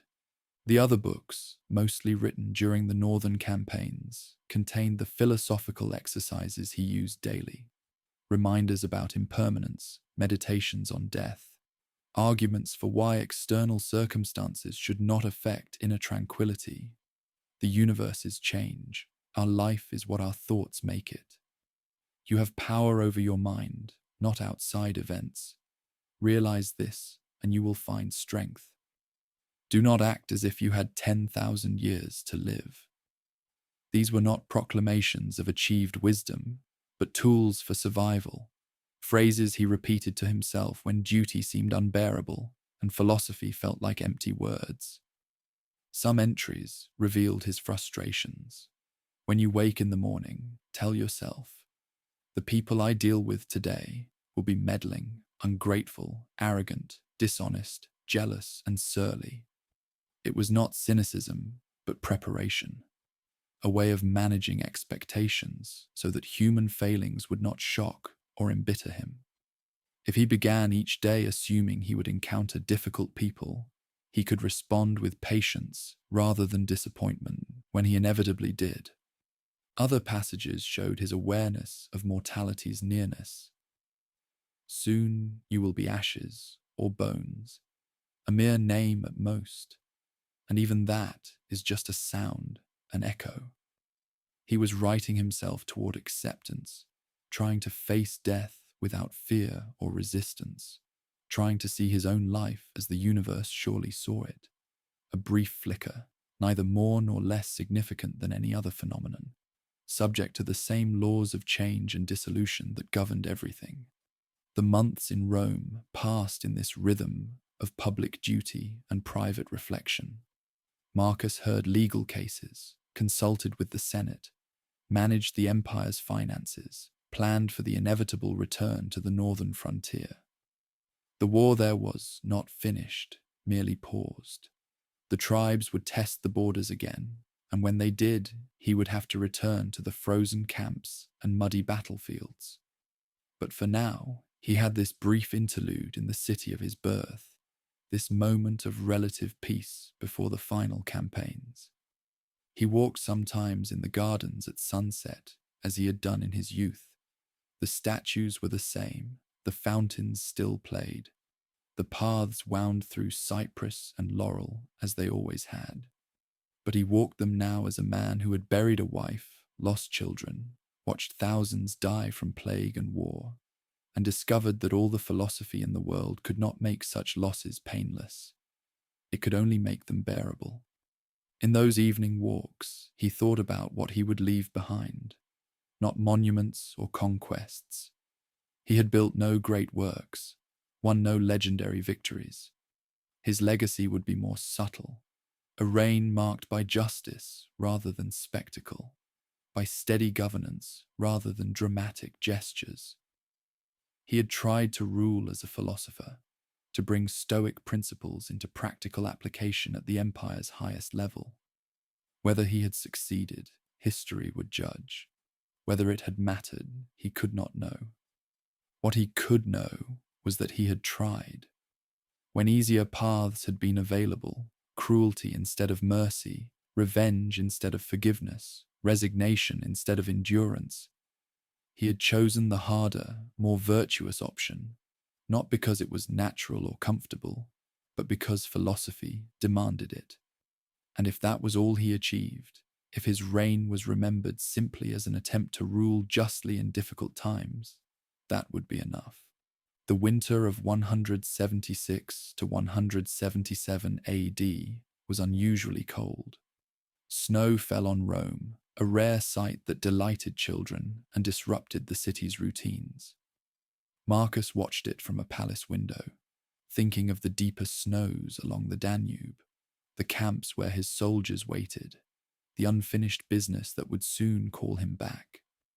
He knew, with the certainty that comes from a failing body and a philosopher's honesty, that he would die there, not in this palace, not in this city, but in some military camp on the empire's edge, far from the comfort and beauty he had never fully allowed himself to enjoy. The knowledge did not frighten him.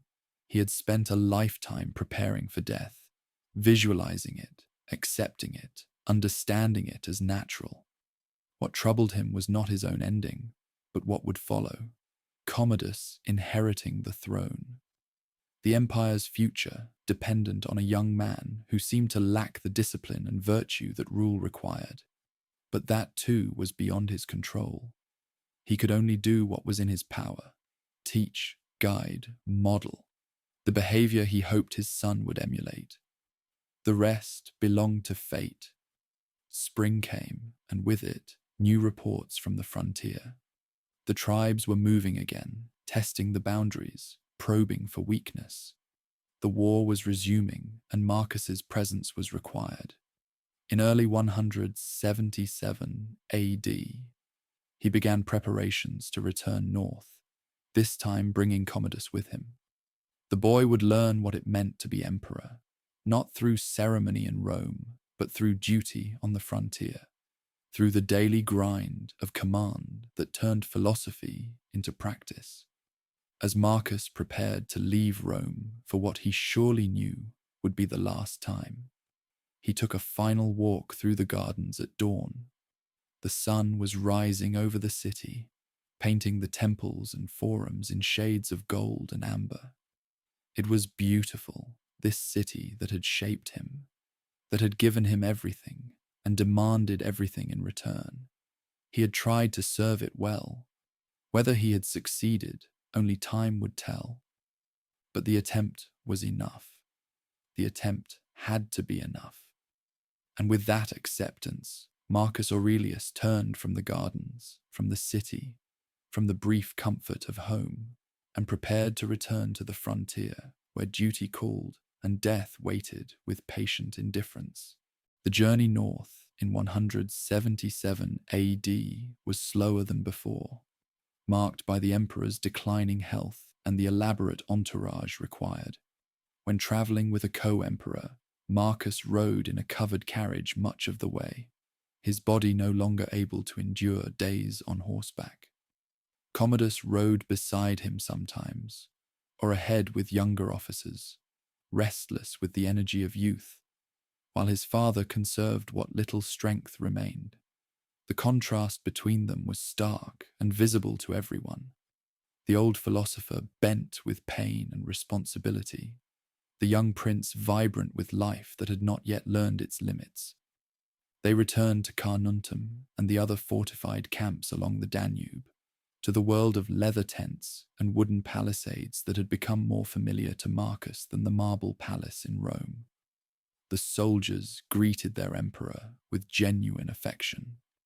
These hard men who had fought beside him through years of grinding campaigns. They respected him not for military brilliance, but for something rarer, his presence.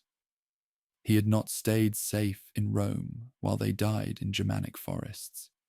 He had been there, suffering the same cold, eating the same rations, making decisions that sent some to death while others lived.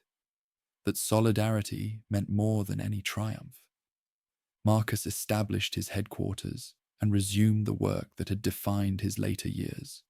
By day, he met with generals to plan campaigns, with engineers to design fortifications, with diplomats to negotiate with tribal leaders. The war continued in its familiar pattern.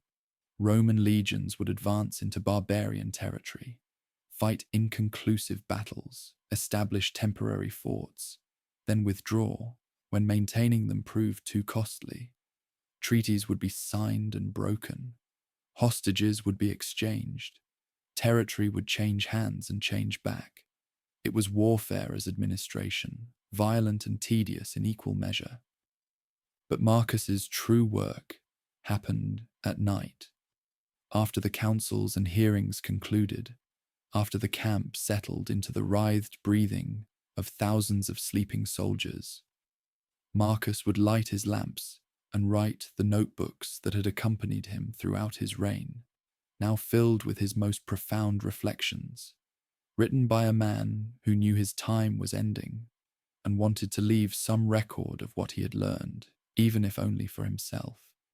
He wrote in books 2 through 12 of what would become the Meditations, each entry a conversation with his own mind, a reminder of principles that required constant reinforcement. Begin each day by telling yourself, "Today I shall be meeting with interference, ingratitude, insolence, disloyalty, ill will, and selfishness." Not pessimism, but preparation. If he expected human nature to be flawed, he would not be shocked or angered when it was. He wrote about the brevity of life and the foolishness of seeking fame.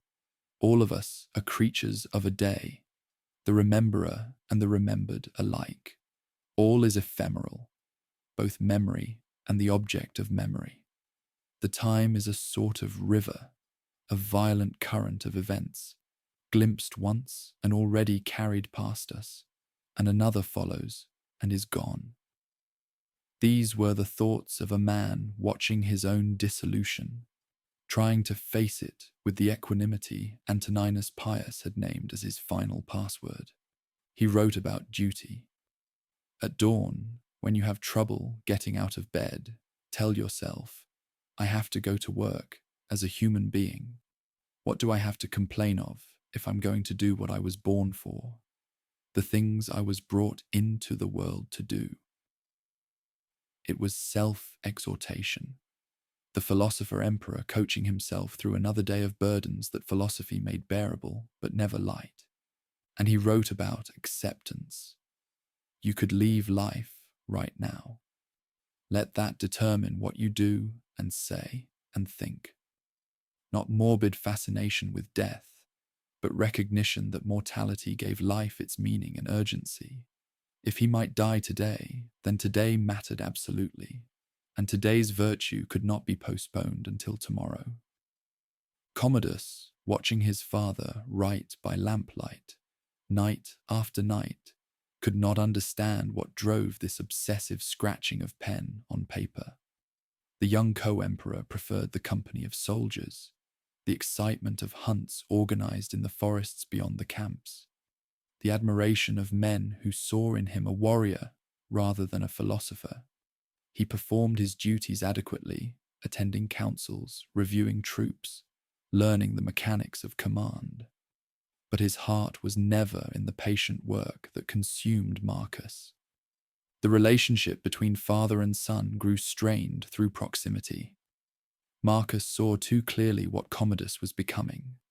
A young man who valued glory over virtue, who sought pleasure more readily than wisdom, who lacked the self-discipline that Marcus considered essential for any ruler, let alone an emperor. He tried to guide, to teach, to demonstrate through example how a philosopher should live. But Commodus had been watching his father for years, and what he had learned was that philosophy brought suffering, that duty meant denial, that virtue was its own punishment rather than reward. In the long winter nights, when snow buried the camps and wind howled across the frozen Danube, father and son sat on opposite sides of a widening chasm. Marcus wrote his meditations.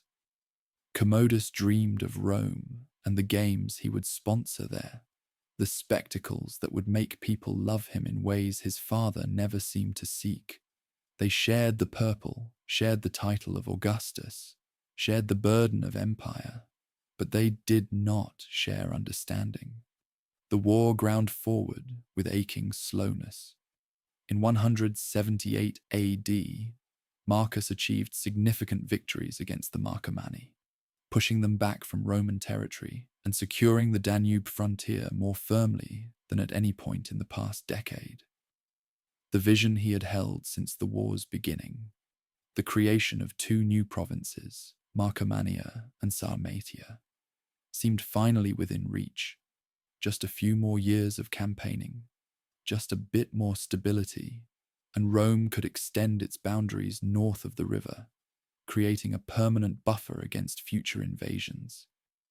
He wrote to Rome, detailing his plans, the settlement of Roman colonists in the conquered territories, the construction of roads and forts, the establishment of cities where German villages now stood. The Senate received these proposals with mixed enthusiasm. Some saw strategic wisdom in the expansion, others worried about overextension and cost, but all deferred to Marcus's judgment. He had been fighting this war for a decade. If anyone understood what the northern frontier required, it was the emperor who had lived there, suffered there, and would likely die there. His health deteriorated visibly through 178 and 179 AD. The chronic pains that had shadowed him since youth now dominated every waking moment. His stomach could barely tolerate food. He ate little, and what he ate often made him ill.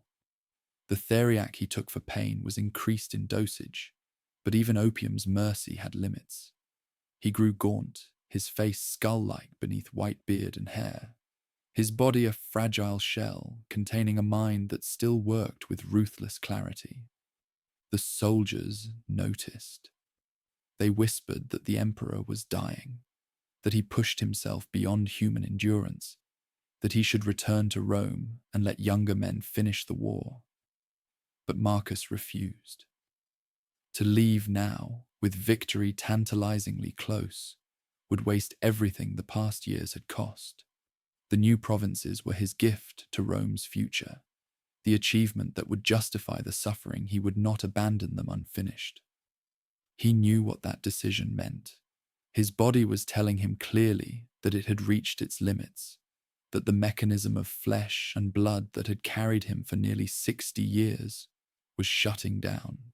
He could return to Rome and die in comfort, surrounded by what remained of his family, mourned in elaborate ceremonies. Or he could stay here, in this frozen camp at the edge of civilization, and die having done his duty. The choice was not difficult. Philosophy had taught him that comfort was irrelevant and duty was everything. In the spring of 179 AD, Marcus managed one final campaign season. He personally led forces against the Iazyges, the Sarmatian tribe that had proven most resistant to Roman pressure. The victories were tactical rather than decisive. Tribes pushed back, treaties signed, hostages taken. But they completed the framework of his strategic vision. The territories that would become Marcomannia and Sarmatia were now effectively under Roman control. All that remained was the formal annexation, the administrative work of transforming military occupation into provincial governance. But that work would require years Marcus no longer had. Through the summer and fall of 179 AD, his health collapsed completely. He could no longer ride, could barely walk. The pain was constant and overwhelming. His physicians tried every remedy they knew, but they were treating symptoms of exhaustion and age that had no cure. The body that Marcus had pushed relentlessly for 60 years, that he had disciplined with stoic rigor and fueled with opium and duty, had finally reached the point of total failure. He spent his final months confined to his quarters in the camp at Vindobona, though some sources place his last days at Sirmium or even Bononia. The exact location remains debated by historians, as if the empire itself did not want to remember where its philosopher emperor died. Wherever it was, the scene was the same. Marcus lying on a simple military bed, attended by physicians who could do nothing, visited by generals who came to pay respects, and watched over by his son Commodus, who waited with barely concealed impatience for the burden of co-rule to become the freedom of sole command. Marcus knew he was dying. He had visualized this moment countless times, practiced accepting it, written about it with philosophical detachment. Now that it had arrived, he discovered that theory and reality were different. His body's dissolution was not abstract, but immediate and undignified. Fever, pain, weakness, the humiliation of dependence. Yet even in this final test, he tried to maintain the discipline of a lifetime. He called Commodus to his bedside and spoke to him about governance, about mercy, about the importance of serving the people rather than ruling them. He urged his son to complete the northern wars, to establish the new provinces, to remember that power was a trust rather than a possession. Whether Commodus truly heard these words or simply waited for them to end, Marcus could not know. He could only speak truth and hope it took root. To his generals and advisors, he spoke more practically. Finish the wars, support Commodus, maintain the discipline that had brought Rome through crisis. He thanked them for their service, for their loyalty, for enduring years of hardship under his command. Some of these hard men wept openly, embarrassed by tears, but unable to contain them. Their emperor had asked so much of them and suffered alongside them. His death felt personal in ways that imperial deaths rarely did. In his final days, Marcus refused food, either unable to eat or choosing to hasten the end rather than prolong suffering. He asked to be left alone for periods, covering his head with his blanket as if seeking privacy from death itself. In those dark hours beneath rough military wool, did he review his life? Did he judge himself by the stoic standards he had tried to maintain? Did he feel satisfaction at duty completed, or regret at dreams unfulfilled? No one recorded his final thoughts. The only words that survived were practical, instructions about governance, requests for his generals' continued loyalty to Commodus, perhaps a final invocation of philosophy's core teaching that death was natural and nothing to fear. The man who had written thousands of words about how to face mortality now faced it in silence, with whatever courage or terror his philosophy had prepared him for. On March 17th, 180 AD, as winter began its slow retreat and the first signs of spring touched the Danube, Marcus Aurelius died. He was 58 years old. He had ruled for 19 years, spent more than a decade of them at war, and filled notebooks with philosophy that would outlive his empire. Outside his quarters, soldiers stood vigil in silence, knowing they had lost more than an emperor. They had lost the last ruler who governed as if virtue mattered more than power. The body was prepared for the journey back to Rome, where elaborate funeral rites awaited. But the man was gone, dissolved into the cosmic change he had written about so often, returned to the elements from which he had been briefly formed. Whether his philosophy had been vindicated or proven futile, whether his reign had been success or failure, whether his sacrifices had mattered or been wasted, all these questions remained for history to judge. For now, there was only silence in a military camp and a young emperor who suddenly bore the weight of empire alone. The news travelled slowly southward, carried by mounted messengers who rode hard through spring mud and melting snow. Marcus Aurelius, emperor and philosopher, was dead. The camps along the Danube observed a day of mourning, soldiers standing in formation, while officers eulogized a commander who had shared their hardships without ever truly being one of them. They had respected him for qualities they could not fully articulate: his constancy, his justice, his refusal to ask of them what he would not endure himself. Now he was gone, and they knew instinctively that something had changed, that the empire would be different under the handsome young emperor who did not write philosophy in the darkness before dawn. Commodus was proclaimed sole Augustus immediately, the transition seamless as Marcus had intended. There was no crisis, no scramble for power, no rival claimants to the throne. The constitutional machinery Marcus had carefully constructed worked exactly as designed. The empire had a new emperor, young and vigorous, untested but legitimate. The Senate in Rome received word and dutifully declared Marcus Aurelius divine. adding him to the pantheon of deified emperors. Temples would be built, priesthoods established, sacrifices offered. The man who had questioned the value of such honors now received them in abundance.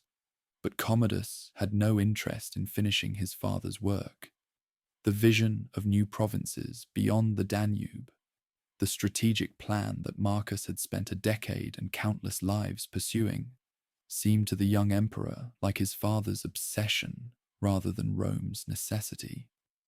Within weeks of Marcus's death, Commodus opened negotiations with the Germanic tribes. The terms were generous, almost desperate. Peace in exchange for Roman withdrawal from recently conquered territories. Gold payments in exchange for promises of good behavior.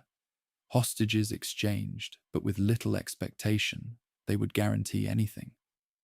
By summer of 180 AD, Commodus had signed treaties with the Marcomanni, Quadi, and Iazyges that essentially restored the pre-war status quo. The tribes returned to their lands north of the Danube. The Roman legions returned to their fortresses south of it. The new provinces of Marcomannia and Sarmatia, which had existed in all but formal declaration, were quietly abandoned. Everything Marcus had fought for, everything he had sacrificed his health and final years to achieve, was undone in a season of diplomacy that prioritized convenience over strategy. The soldiers who had served under Marcus watched this reversal with bitter resignation. They had fought in those forests, lost comrades in those campaigns, believed they were securing Rome's future. Now they learned that their suffering had purchased nothing permanent, that their victories were negotiable, that their emperor's vision had died with him. Some felt betrayed. Others simply accepted it as the empire's new reality. Commodus was not his father, and Rome would adjust accordingly. With the northern frontier secured through treaty rather than conquest, Commodus returned to Rome in triumph. He had been away from the city for most of his teenage years, living in military camps under his father's watchful eye, denied the pleasures that young nobility typically enjoyed. Now, at 19, he was sole emperor of the known world, and Rome was his playground. The austere philosopher's reign had ended. The age of spectacle was beginning. Marcus' body, carefully preserved for the journey, was carried back to Rome with full honors. The funeral procession wound through streets lined with citizens, past temples and forums Marcus had walked as a child, a student, an heir, an emperor. The ceremonies lasted for days, senators delivering eulogies that praised his wisdom and justice, priests performing rituals that declared him divine, crowds mourning a ruler most had never seen, but whose reputation for virtue had reached even the poorest neighborhoods. He was cremated according to tradition, his ashes placed in Hadrian's mausoleum alongside Antoninus Pius and the other emperors of his adoptive family. A column was erected in Rome to commemorate his victories. The column of Marcus Aurelius, its spiraling reliefs depicting scenes from the Germanic wars, including the rain miracle that had saved a surrounded legion.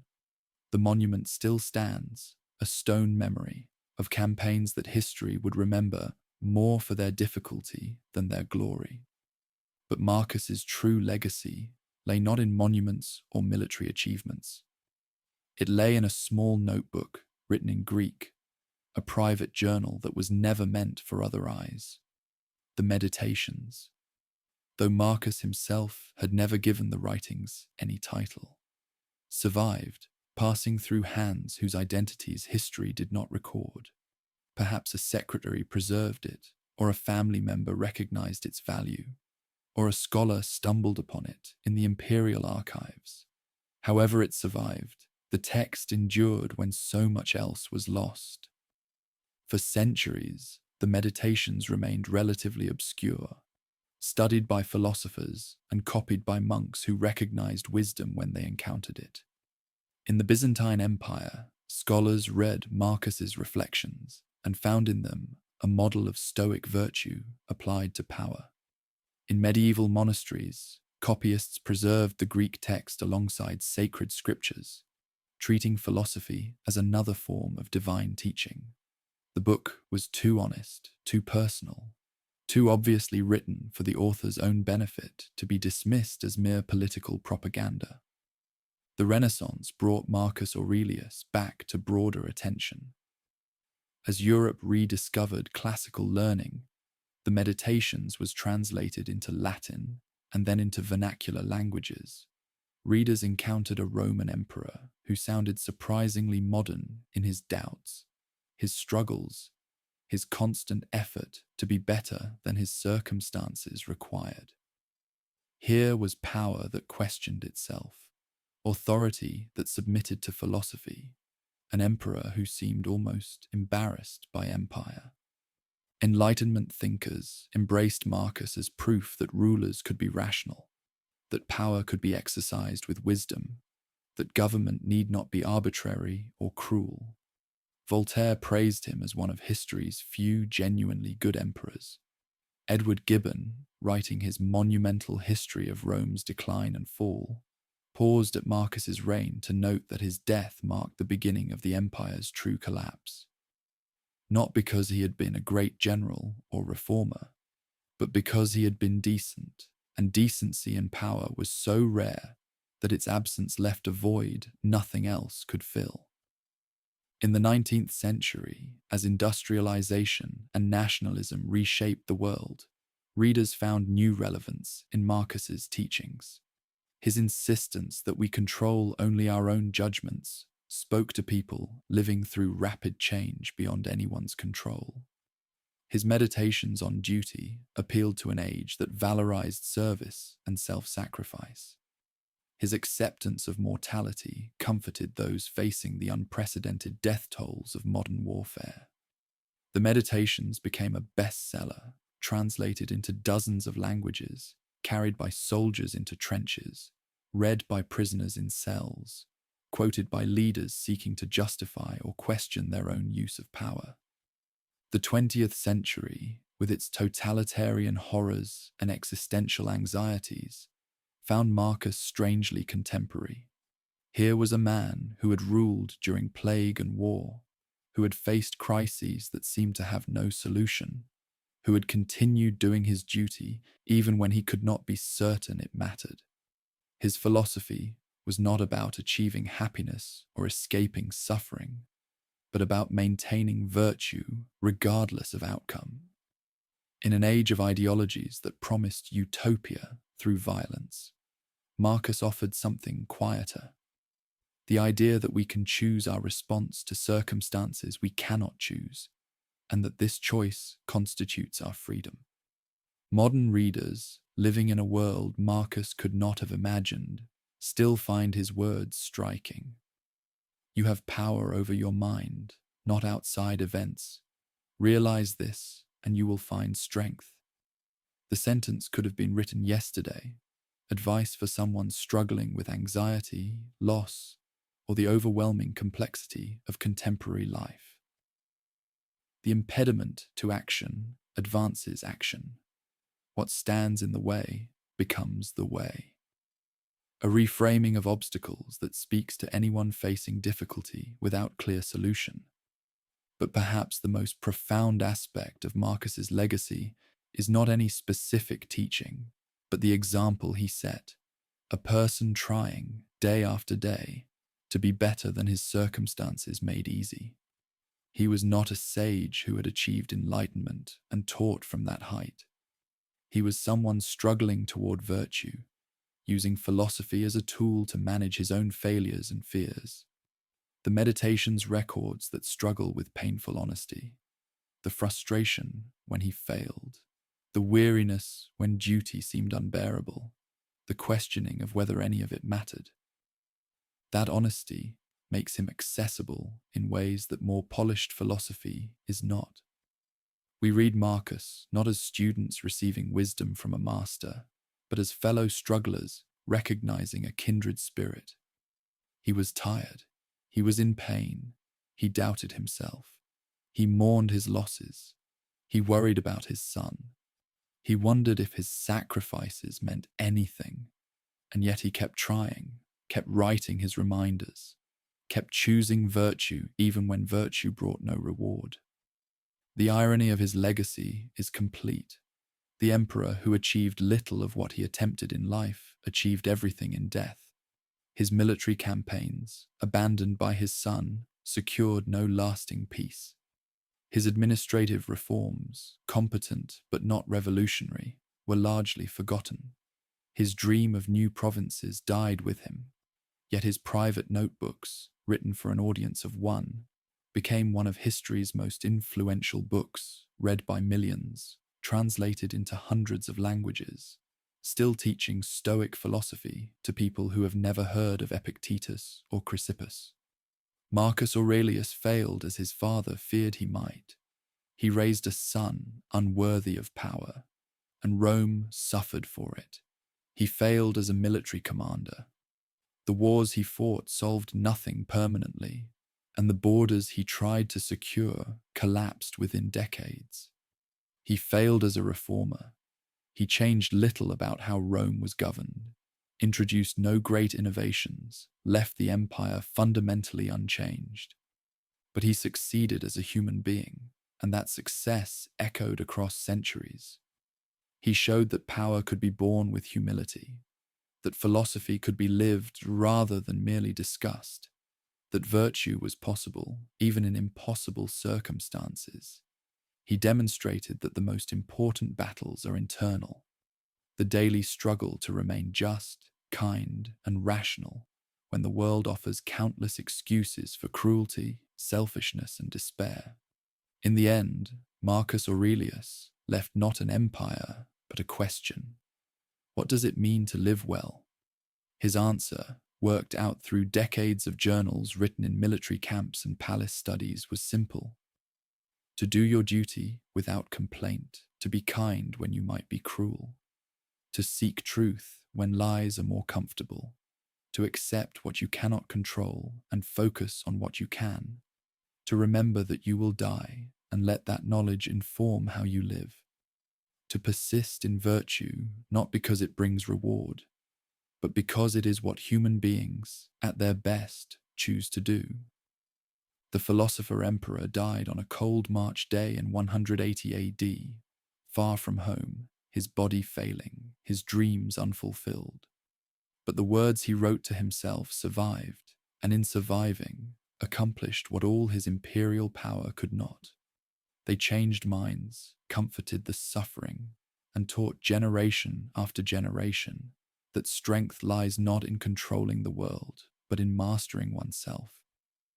Nearly 2,000 years after his death, Marcus Aurelius still teaches that lesson to anyone willing to read his private conversations with duty, grief, and hope. The empire he ruled is dust. The monuments raised in his honor have crumbled or been forgotten. But the words he never meant to publish continue speaking to the essential human condition. We are all facing difficulties we did not choose, carrying burdens we cannot escape, and yet we retain the freedom to decide who we will be in the face of what we cannot change. That freedom, Marcus discovered, is enough. Not happiness, not victory, not immortality, but the freedom to choose virtue regardless of outcome. And in that choice, made daily, hourly, moment by moment, lies a kind of peace that empire could never provide, and death cannot take away. The story of Marcus Aurelius ends not with his death, but with this: he tried. Despite everything, the pain, the loss, the wars, the grief, the knowledge that his efforts might fail and be forgotten, he tried to be good, to rule justly, to live according to philosophy rather than mere power. And because he tried, and because he recorded that trying with such brutal honesty, his life still matters. The philosopher who never wanted to be emperor became the emperor who taught the world how to bear impossible burdens with grace. And in the darkness of every age since, People reaching for that same grace have found his words waiting, patient, understanding, and infinitely kind to the exhausted and the doubtful. Rest now, as Marcus surely rested when his long duty finally ended. The work of virtue never finishes, but sometimes, for brief moments, we are allowed to lay down our burdens and simply be. The universe continues its vast turning, indifferent to our struggles. And in that indifference, as Marcus discovered, lies neither terror nor despair, but a strange and liberating peace. The entire life of Marcus Aurelius is complete.